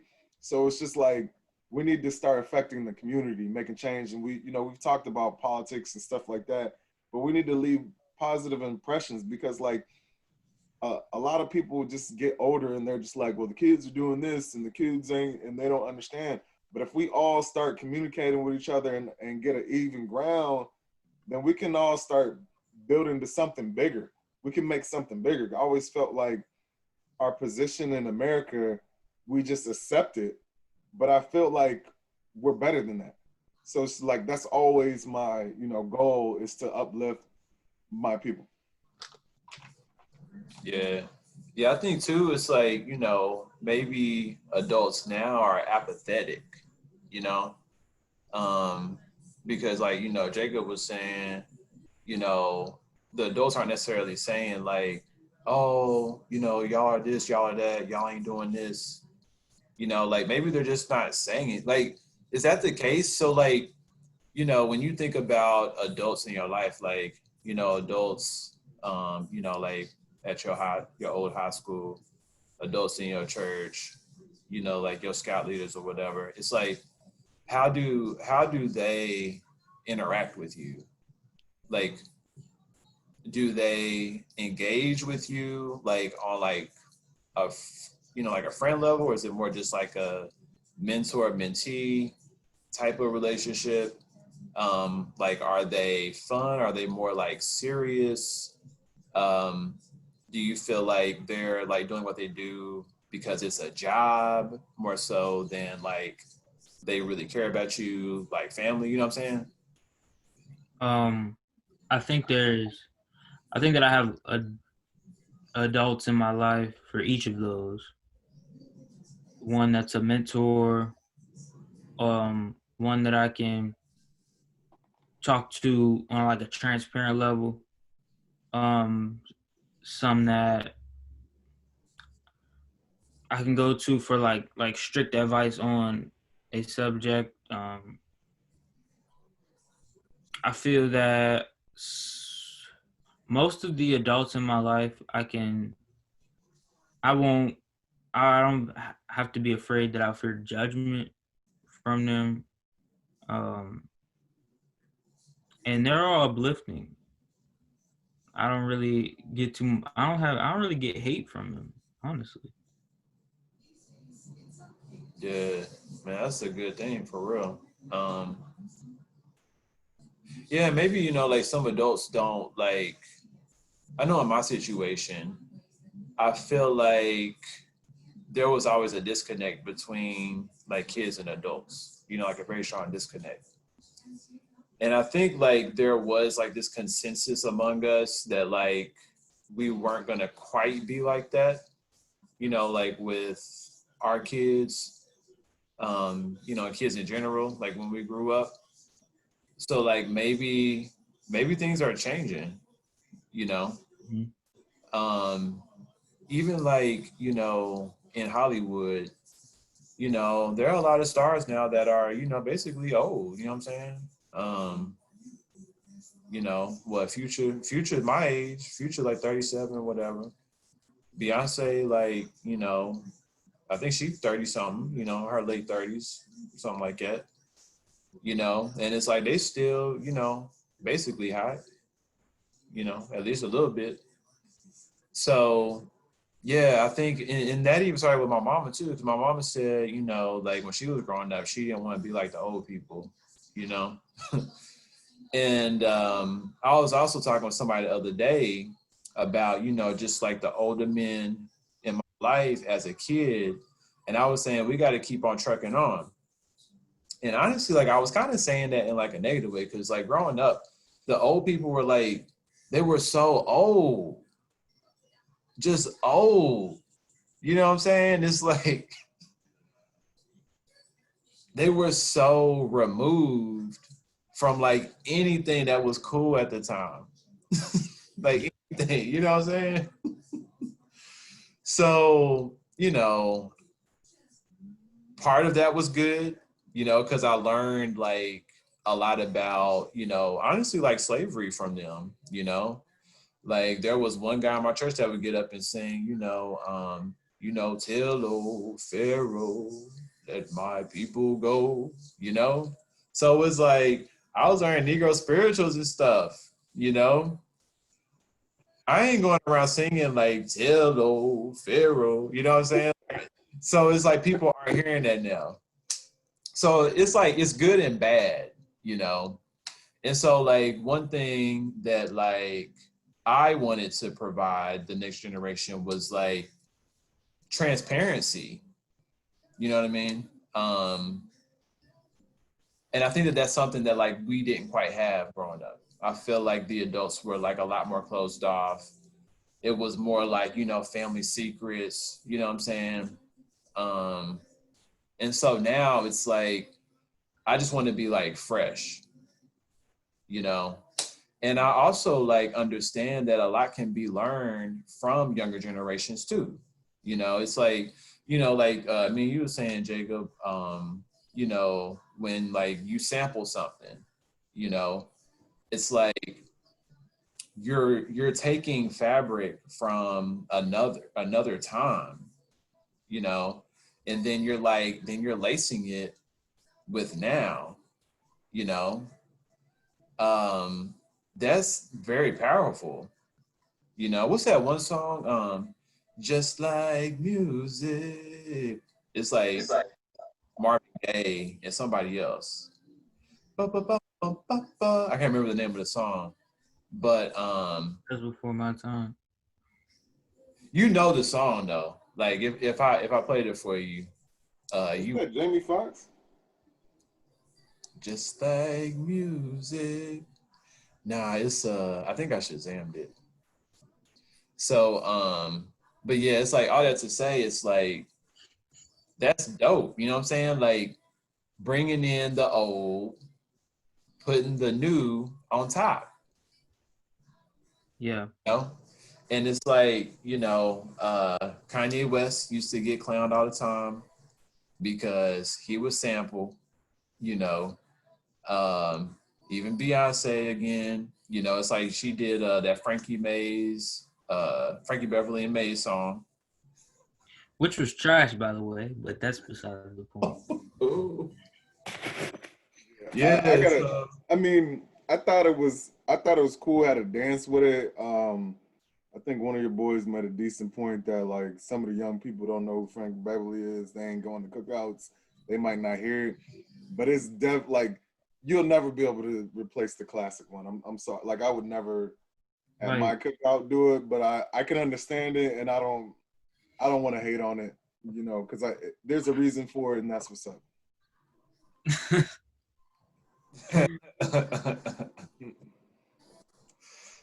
Oh You might man. not like everything, but sometimes they got a good.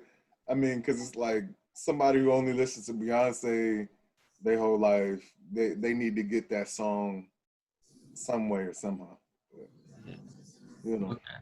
Got you. Yeah. Yeah, I guess you know, like we got our opinions on like different people, you know what I'm saying? And honestly, like some people may do a better job of like putting their spin on a song than other folk, you know. And I do think it's some songs that like honestly, if they came back out today, would be just fine without touching them, like a whole lot. Oh yeah, like that Frankie Beverly song, but Yeah, Yeah. for sure. like the original is just like dope, but you know everybody doesn't have access. That's the problem. You have to. It's really just like a business move, just for the people who don't have access. It was definitely a good move for Beyonce to take that career wise, like because that's gonna seal her fate for the next 20, 30 years. And you know, when you're a singer, you have a much longer career than, you know, a rapper or whatnot. But now they're gonna be playing Beyonce at the cookout, and they got the little dance to it. So it's like, We'll get kicked oh. out. But the young people gotta have something. I mean, I'm not saying everybody young is on that, but there's probably people maybe 12 by the time they turn 30 something. It might be the Beyonce version of the Frankie Beverly song, and that might be the thing. Because I mean, just because something ain't hot, like super hot now, doesn't mean like 20 years from now it'll be a classic. You know, like a lot of things that turned out classic wasn't necessarily something I would have thought is classic. Like even like when that Dreams and Nightmares song came out from Meek Mill, like when it first came out, it wasn't just like, oh, but like 5 to 6 years later, that song was like, oh shit, he was on to something with that. You know what I'm saying? Like that, like I can 20 years, like 10 to 15 years down the line, that Dreams and Nightmares song is gonna be like played still, because it was just like, you know, if you ain't make it, I mean, if you had to make it through something, that song was like it, you know. So Yeah, definitely. Mm. Well, okay, so like who's out now that you think people are going to be remaking like 30 years from now? Remaking? Or like remaking or like sampling? Drake. Is you can't. I don't think you can, unless music gets more evolved than right now. You don't think Drake will get sampled like 20 years from now? If you can get if you buy the master license to the song, because I don't know how you going. The music itself is just awesome. Like I don't think there's any gold behind like the new age like hip hop. Oh, I get what you're saying. Yeah, like back in the day, you know, you could sample the snares and the kicks, and they had the singing and you know all the horns and stuff like that.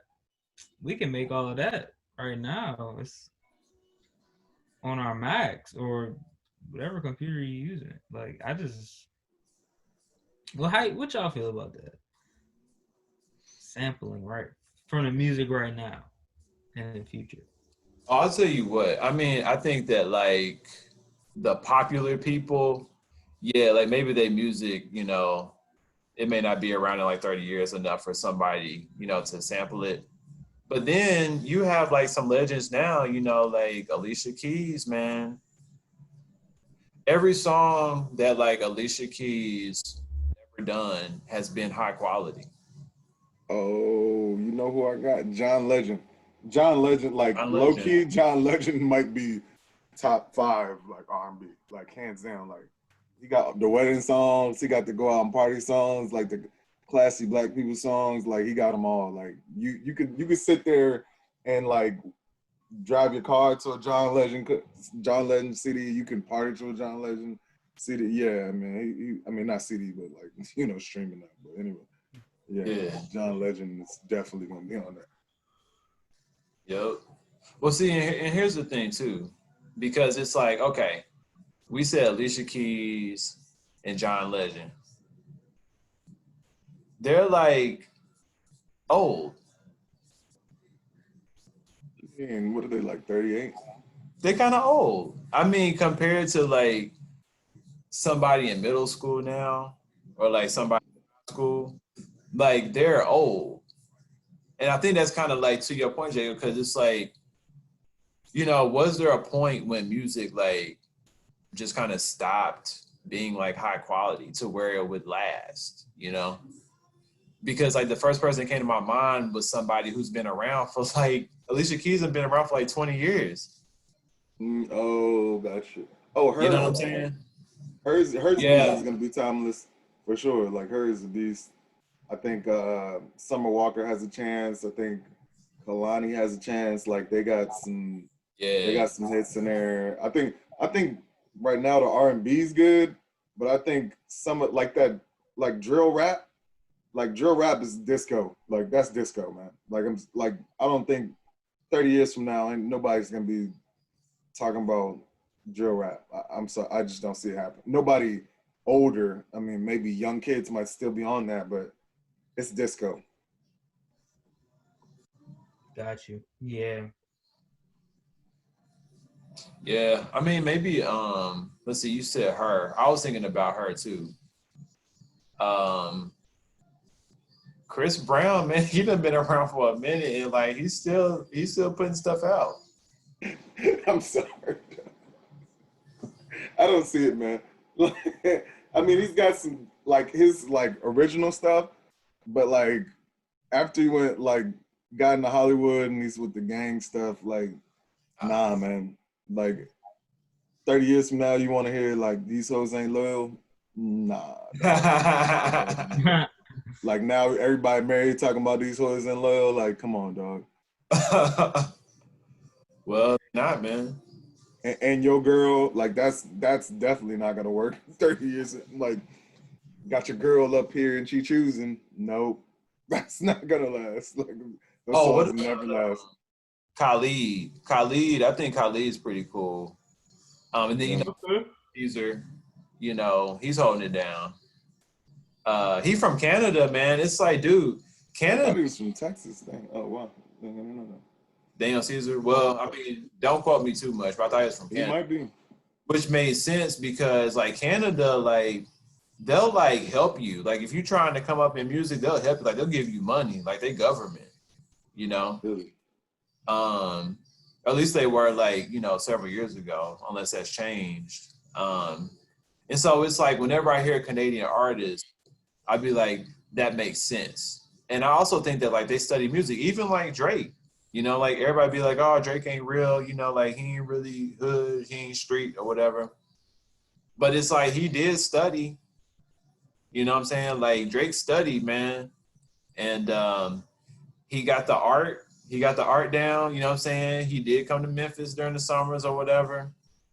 Honestly, like that makes a difference. Like, dude, think about it. When you was like 12 years old, you remember your summers like if you went out of town. I remember every single one of my summers. And we would go up to Cleveland, man. And it's like, that changed me. Like going to Cleveland for like a summer or less, like changed me to where like I had a different mindset than a lot of the people that I was growing up with. You know what I'm saying? Because it's like you interacting with people who have like, like a big city mentality. They was just different. You know what I'm saying? So it was like you learned a different perspective, And so Drake, he probably picked up on some stuff when he came to Memphis. You know what I'm saying? I ain't never hated on Drake. Well, maybe like a couple of times. I used to hate on Drake heavy, you know, because he was like emotional rapper, and then I saw that like acting tough guy. I didn't really like that, but I mean, it's whatever, you know. It's an entertainment, so I mean, it's actually cool that he's not really a gangster or he's not really trying to be a gangster. He's just really an actor, which is cool. You know what I'm saying? Because like, you know, after seeing these guys die, like two rappers just died like back to back, like King Von and MO3. It was like, dang man, these dudes is dying and they millionaires and getting shot down in the street. Like they in the streets, like that ain't cool at all. And you know, it's just it's better when that's not happening. So it's like, yeah, like now I listen to Drake. I kind of liked him when he was just like more vulnerable early on. I think he gets back into that bag. I mean, he's obviously an all-time great now. I don't think like anybody wants to see him in a versus battle because he's got like all kind of music now. I respect his talent, but like you know, he like I said before, he was expressing his emotions in a way that I wasn't able to express mine. So I just was like hating because you know normally you just call that soft, but I think we're in a better time mentally where you know it's better to express yourself than to hold it in and try to be a tough guy all the time. Yeah, one of the people I think is probably, you know, we was talking about Drake earlier, but one of the people I thought had classic stuff before the whole incident was I thought Tory Lanez was on a path to be one of the more remembered people of this generation, but I think that whole Megan Thee Stallion situation basically sabotaged his own career. Yep. Now, the thing with Megan, like the Stallion, is she's pivotal. Like she's pivotal in terms of hip hop. I think. Um, Now she definitely, you know, like came after like a long line of women rappers. Cause as much as they wasn't getting love, like they was out there, man. You remember Mia with no limit, like Mia was spitting bars, man. And then Mm, the Lady Eve, of Rage, I think she was with was she from was she from California? Was she with I them don't know what it is actually. in Cleveland? It was one of them. Lady of Rage, you know, I rocks rough and stuff with my Afro puffs, man. Oh And then yeah, I remember. yeah, and then you had Lil Kim, What you know, about Eve though? Rough Riders? you had Eve. Mm. And so you know, now you got like, you know, Megan. Yeah, Lil Kim too. Yeah, Don't forget Lil Kim.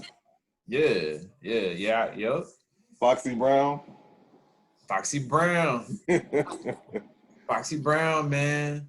Everybody, it was all New York female MCs though, and it always felt like it was one at a time. Like, and not everybody was on at the same time. But now, like, you got like Megan Thee Stallion, Cardi B. You even got like somebody like Young M.A., who I guess is on. I don't know where you would classify her, but like, I honestly think that it's. I'm almost surprised like Young M.A. is not bigger, especially during these times, because I think like as far as rapping goes, she can hold her own with anybody. Yeah, so can Rhapsody. Oh yeah, Rhapsody Rhapsody. too. hmm Yeah, it's almost like now, like the people that are like really, really good and like who could really last, you know, for eons. It's like they don't really be known that well. You know what I'm saying? They'll be like real low key because like Rhapsody's like real low key. They're not gonna give her the time of day because she not out here half naked. Mm. I honestly think that Megan Thee Stallion is gonna have like a pretty like at least minimum like 5 to 10 years. Like cause like her blueprint is like the same as everybody who's mega huge. Like she puts out a song or an album like crazy and like all her songs end up on the radio and they end up being like they some hot songs, man. Like cause I mean if you see her blueprint, she really sounds like the female version of Pimp C. And like, you know, I'm from Texas, so Pimp C was like the Texas Jay-Z at some point. Like, you know, Pimp C and Bun B, that was like a huge UGK. They were huge. You know what I'm saying? So like her being a female version for that, like I don't think anybody like put that together. Like that's dope, man. Cause like she be spitting in a way that kind of gives women like the freedom to like express themselves in a way like, yeah, I'm just using this dude for sex too. And like we've never really got that perspective. Like we've gotten like, you know, like the raunchy or whatever, but it's just like, yeah, y'all don't really mean nothing to me either. I'm rich and I'm doing my thing, which is cool for like women to have that time. Like I think a lot of dudes get mad, like, man, it's the women movement, but it's like, yo, we had our time, you know, where it was like, you know, like we didn't, you know, we didn't have to be as submissive as right now. Like we're a little bit more submissive as men nowadays. But I mean, that's just, you know, how it had to be because like everybody needs their time to shine, I think, in the world. And, you know, I think eventually it'll balance out more, but I think now is more of a time to like, let's celebrate our women, especially, you know, Kamala getting vice president, you know, as like, you know, a black woman getting vice president. I think the next thing is like, you know, a black woman being president or whatnot. So it's just like, let's celebrate it while they have it. Cause I think we need to move together instead of just trying to be like, well, we're black men and that's black women. Like, I think we've moved like that for a long time and it hasn't gotten us anywhere. Yeah. Yeah, I think Kamala is gonna, you know, really change the landscape for Black women, man, and just Black people in general. Because we had a Black president, you know, and now we got a Black vice president. You know, now it's almost gonna be normal. You know, the one thing you was talking about earlier, you know, Jared, just or it may be you, Jake, I can't remember, but you know, it's just like you know, not just being stuck in doing like quote unquote black things. You know, it's like I think that that's like important for one because a lot of things that are like quote unquote white have origins with black people anyway. So it's like we're never too far removed from what's going on in anybody's society because, you know, we've been interacting with other cultures for like thousands of years, you know, but then sometimes it's like the way, you know, like Europeans colonized, you know, like a lot of the world makes it seem like their ideas were first, you know. So sometimes it's like if I'm doing something, I'm like, this ain't white. You know what I'm saying? I'm like, this is this is what like a lot of the world does. But then like it's almost like the European colonization kind of like mass marketed it and like or branded it almost to make it kind of like seem more like it was, you know, originated from within, you know, like those cultures in Europe. You know, so even with like you know, like the Washington Monument, you know what I'm saying? It's like a lot of the concepts, you know, and the ways that like you know, buildings are made are from Egypt. You know what I'm saying? So it's like I'm not gonna be made to feel like I'm white because I'm over here, you know, like doing good in math bowls. Like no kid should ever feel like they're being white because they're understanding concepts of Western education. Because it's like, in a lot of ways, we the ones that built it. You know what I'm saying? It's like, if you view African kids going to school, man, they be dead up serious. They do not play in school at all. Like, Africans are dope because it's like they or we designed a lot of what is being used now, you know? So yeah, it's like, you know, the concepts you know, that are used in like building, you know, today is from black folk, man. So yeah, it's a lot of things are not a black or white thing. It's just like, okay, what do I need to learn? And then learn it. You know what I'm saying? And then use it for black people if you want. think America has had like this great marketing campaign to like de-emphasize Black people's like their contribution to the world and like educating the world.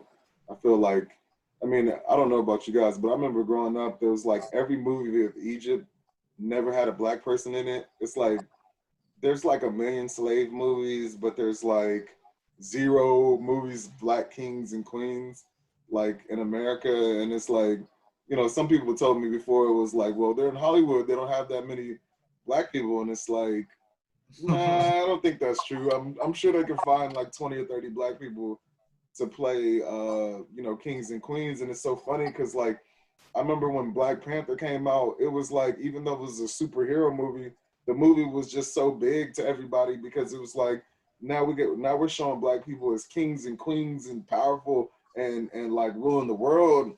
And it's almost like there was this marketing campaign, like you couldn't show Black people in that light. Like and I remember for a long time, like the all the movies that had the Black class was like gangster number one, gangster number 10, gangster number 5, and like, oh, he was a drug kingpin. And you got all these movies about drug kingpins, but what is that? What does that breed? Like, if all you see in the movies is yourself as the drug dealer, the kingpin, the robber, XYZ, then a lot of people who don't have like sound parent or parents like actually raising them, a lot of people, you know, if you're like a single parent in general, you're gonna have to throw your kid in front of the TV. And you know, when that's on the TV and that's all you see, now you look at yourself in the same light as what you see on the TV. And I think that does a lot to people. I feel like, you know, in general, a lot of white people aren't persuaded as much from what they see on TV because, you know, they have both parents there. They're not having to put their kid in front of the TV all the time.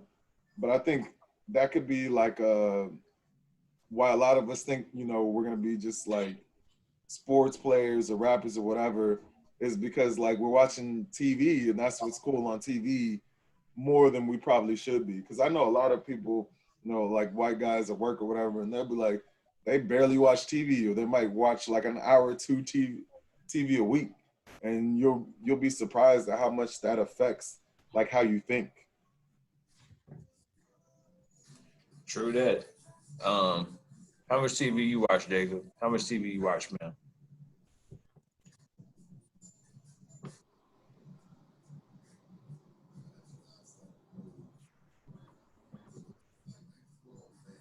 I'll probably watch like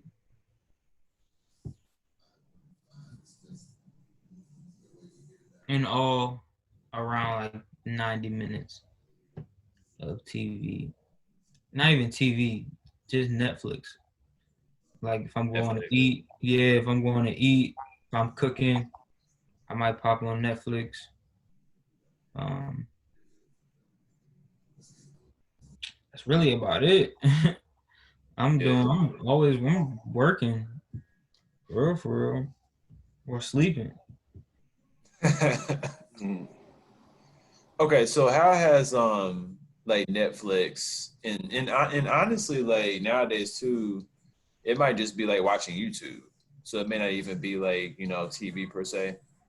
So like okay, so like compare today's like kid or, you know, young adult or whatever, and the way that they watch TV and YouTube with like back in the day when people would like watch TV, like somebody like my age, like coming to watching TV, like maybe not had internet yet. Do you think that like watching a lot of YouTube or like TV like really negatively impacts society,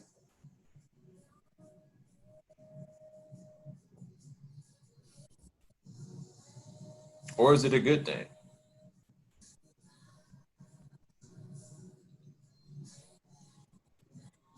Yo, this is deep. Um, I think that I don't know how I want to answer this. Hold up. Um,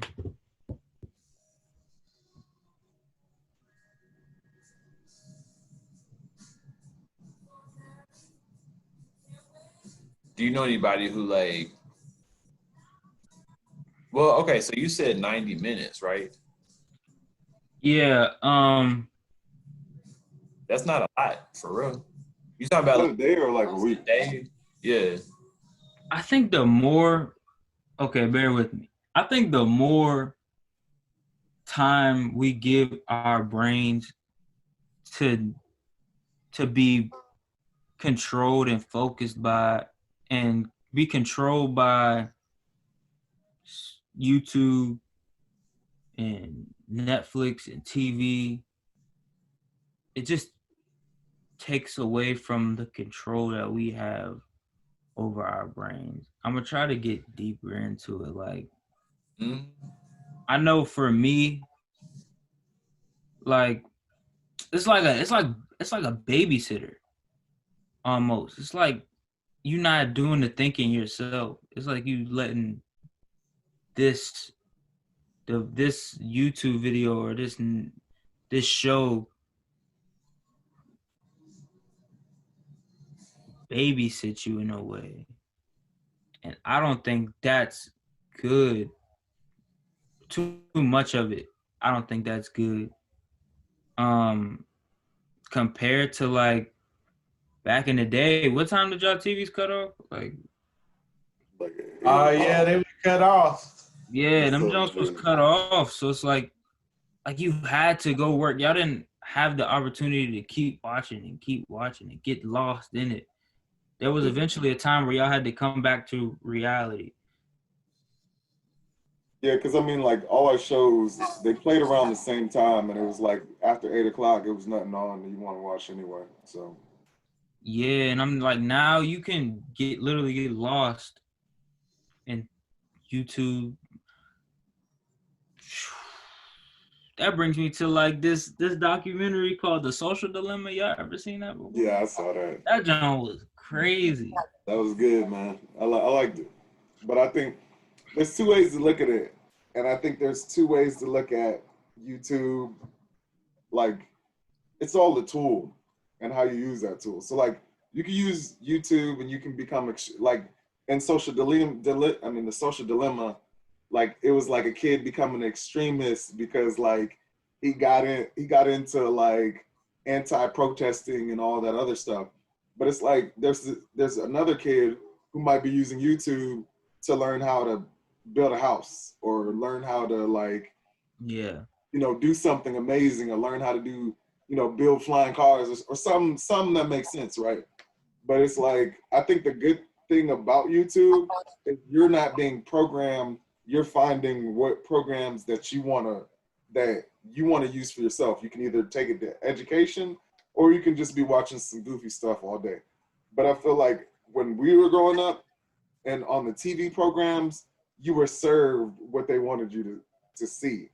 And I Right. think the bad thing about that was that kind of limited your knowledge and what you looked at.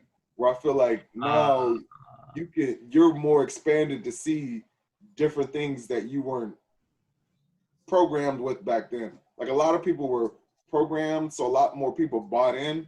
Whereas I feel like that was good in a way because like, when everybody tries to be a star, like you can't work together as a team. I think the bad thing about now is like everybody wants to be like, Instagram star, XY. They want to be the star at their job, even if they don't even know how to do the job. They just expect to come there and be number one. And I think that's been oversold a little bit. But there's a good balance that I think we'll eventually reach with it. yeah, I think from y'all's perspective, not having not growing up in this in the technology era, I guess, that we are in now, I think y'all see it as like uh more opportunities and stuff. And me growing up in it, I've just seen what the negative effects of what it can do and how it can like just how it can cause mental effects on you and negative mental effects and how it can, affect your mood and how it can give you these false hopes. And it's, I guess so. I guess we're looking at it from two different perspectives. That makes sense, man. Well, You your know, perspective is very interesting, man. Like, yeah. So, what is that like? To be in that world. I'm not. I delete Instagram and YouTube during the week, just for the fact that I used to get on IG, see all these successful people, see where I wanted to be at, and then get lost in the fantasy of where I could be at, and not being content with where I'm at where I'm my level at right now. And I realized that was really affecting my mental, and I had to get off that quick. So I made that decision to just not be on Instagram during the week. I pop on there on the weekends because I seen where like my head would go and where my mind would go, where my thoughts would take me when I seen like successful people, and knowing like I'm not there yet, I get jealous or get envious of them, and I'm like, nah, I can't do it. how old were you when you were like first got exposed to like social media?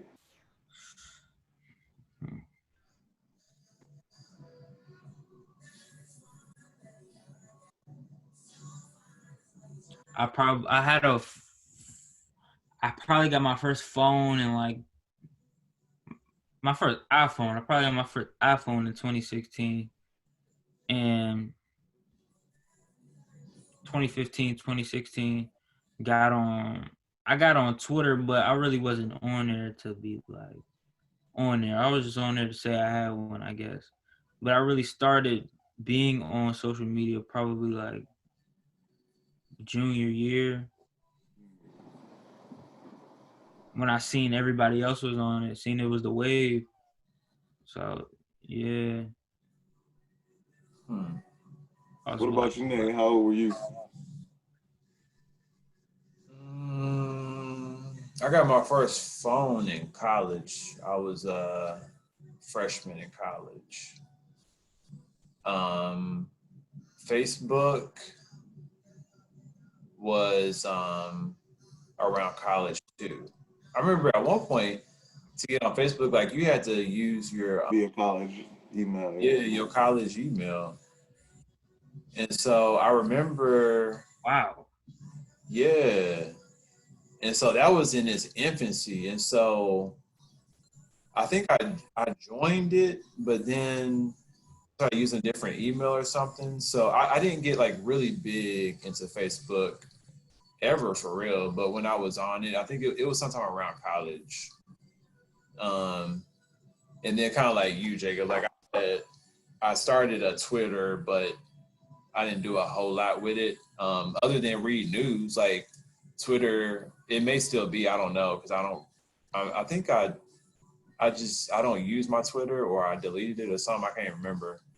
But yeah, it was good for news articles and stuff, you know. So I didn't really mind Twitter too much.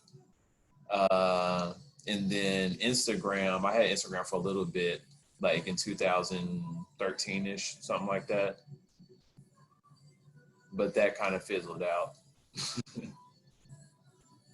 Like, I remember my first experience with social media. I think I was like probably around 17, 18, and like MySpace first came out. And it was like, that was when you could create your pages and all this stuff. And I remember just thinking it was like a joke. Like I never took serious. Like when it first came out, I thought it was like a joke. Like I didn't take it serious. So like if I was online, I'd be trolling because it was like at first it was like chat rooms and stuff like that. So I would just be like, how can people get mad at what people are saying and you can't even see anybody's face? Like this isn't real. This is a joke. Like obviously I didn't do it on Facebook, but like I remember, my freshman year, like you had to be in college to have a Facebook or at least have a college email. So like I remember like, you know, people would hit you up on there like you didn't know, or like girls would hit you up on there. And I remember like one of my first encounters, like some female hit me up on Facebook and I was just like, nah, we shouldn't meet up because you probably crazy or something. Because like back then it was like if you was online or online dating, you was crazy. Because you couldn't meet nobody in person. Because like back then everybody it was all about being in person. So it was just like, this is like some crazy technology. Like I don't want to touch this. But then like later on, like I realized like you can connect with people you lost touch with, like in college, high school, military, and it was just, you know, now I have like a Facebook and Instagram, but I really look at Instagram as just a marketing tool. Facebook is just like keep in touch with your family and friends here and there, and also marketing.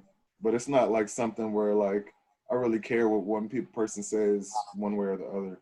I just never was like mentally involved in it, I guess. I don't know. Yeah.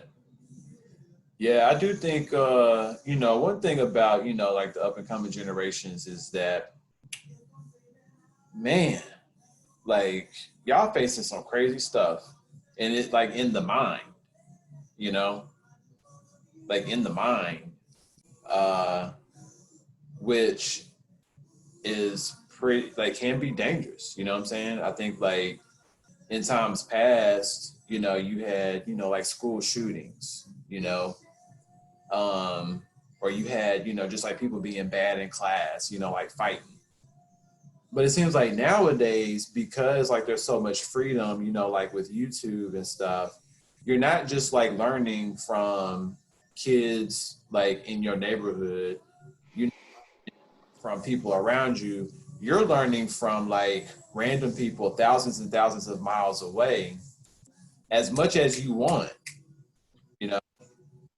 And so sometimes that can be a little jarring.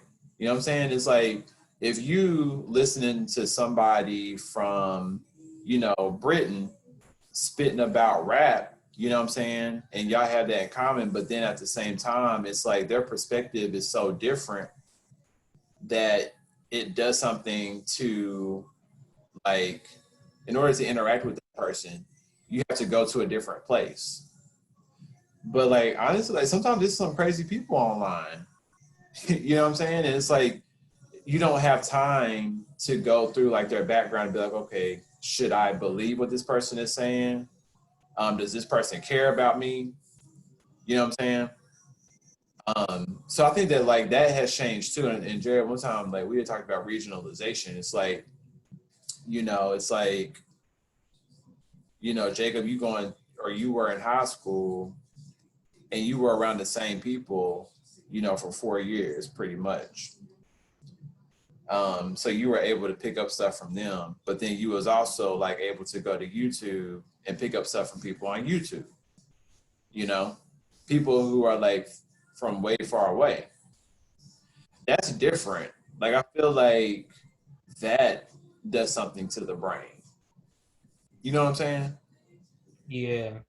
Because like back in the day, it's like our interaction with people was like our cousins or like our neighborhood friends or like the people, you know, like we went to church with for like 15, 16 years, you know, or our family, you know.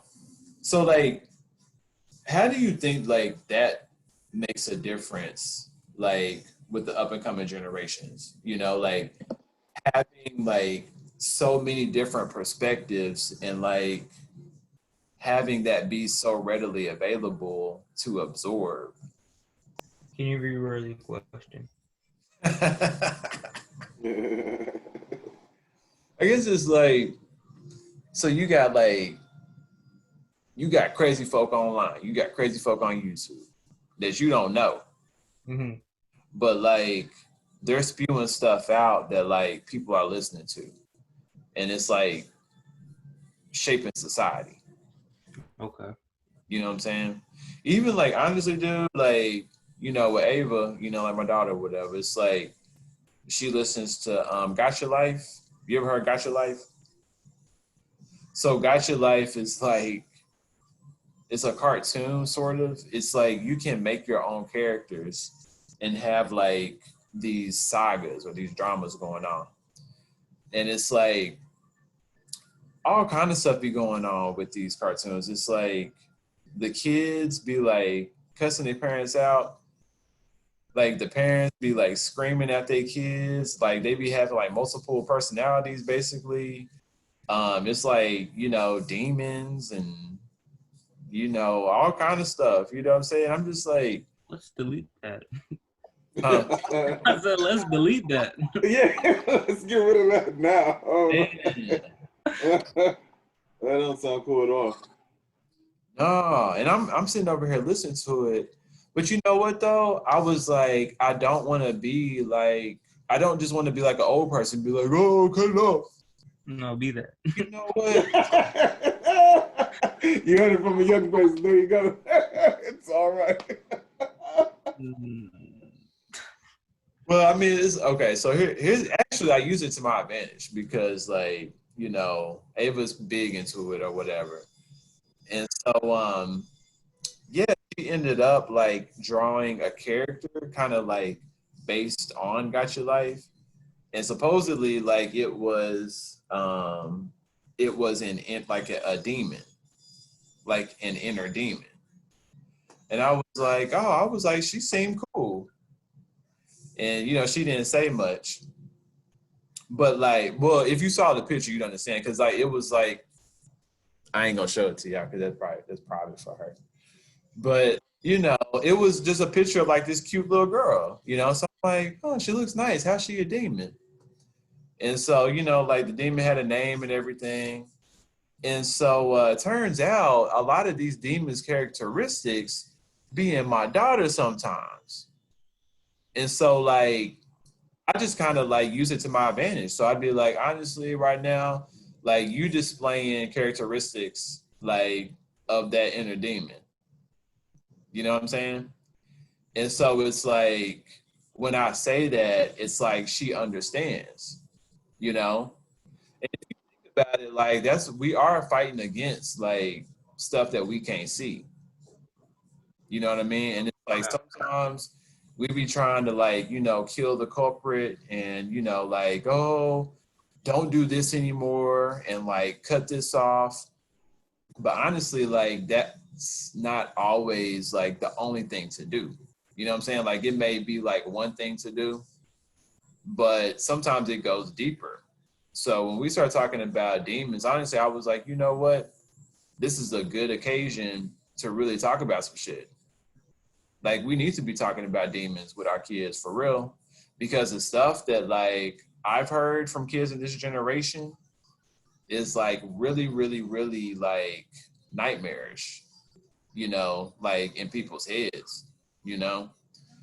Um, Yeah, yeah. we definitely need to normalize the spiritual talk with our kids, or with your kids, because I don't have any kids. with kids, with the next generation, normalize the God talk and yeah, definitely. But you need to nip all of that. Yeah, the only thing about like the demons thing is I think sometimes if you open the door for them, they kind of sneak their way in. Like I've always like never been like the person to kind of play with that because like I remember back when I was growing up, there was like the you know, stand in the mirror, Bloody Mary 3 times. Like I would never do that because it's like you can speak curses on your family into existence. Like there's a lot of people who are like, and you'll think that it's like, you know, you have to sit there and spell or whatever, but it'll just be people who will go around every day like, yeah, my family has this bad history. Oh, my family has a history of diabetes and you ain't got no diabetes and nothing wrong with you, but you speaking it into existence. Like obviously, you know, if you have diabetes, you have diabetes. But what I'm saying is like a lot of stuff you speak into existence. Like, have you ever seen like somebody who could have been successful or like not successful like in the way we're saying, but could have been doing more with themselves, but they're like not doing anything because they think lowly of themselves? Like I think that's how like demons can play in. And I feel like it's important to discuss, but opening the door to them, that can be a little different story. Because like I'm thinking about it is like, you know, I've seen like the shows like 13 Reasons Why, and I've seen like a couple of shows like that where they make like high school seem like the end of the world. And that's what I was gonna ask you, Jacob, was do you like, I know suicide rates are high, but it was like, was there like kids in your school who like committed suicide, or was that like a real thing, like a big thing, you know, when you were school, like suicide awareness? Nah. And if there were kids that were committing suicide, I guess, or thinking about it, it wasn't you. You they weren't given the time of day to speak, I guess. Like, it really ties all into that cool factor. Like you really didn't hear from those kids. Those kids was probably the kids that was keeping quiet about their problems. You know, not in the mix too much, not talking to everybody, not knowing everybody. And nah, there was never, I don't think they would have been comfortable to have been open with the school or open with anybody like that because of how judgmental high It's funny school because was. like I remember like sophomore year or junior in high school, like this one kid killed himself, and like nobody saw it coming because like it was in like, that was when I was at the all white school, and like the guy killed himself, and it was like, what, nobody, like nobody saw it coming. Like the guy had a lot of friends, and then like it come to find out I switched school and this guy like hung himself. So I was just like, you know, like all these shows I'm seeing make it seem like suicide is like way up in high schools. That Yeah. sucks. Yeah.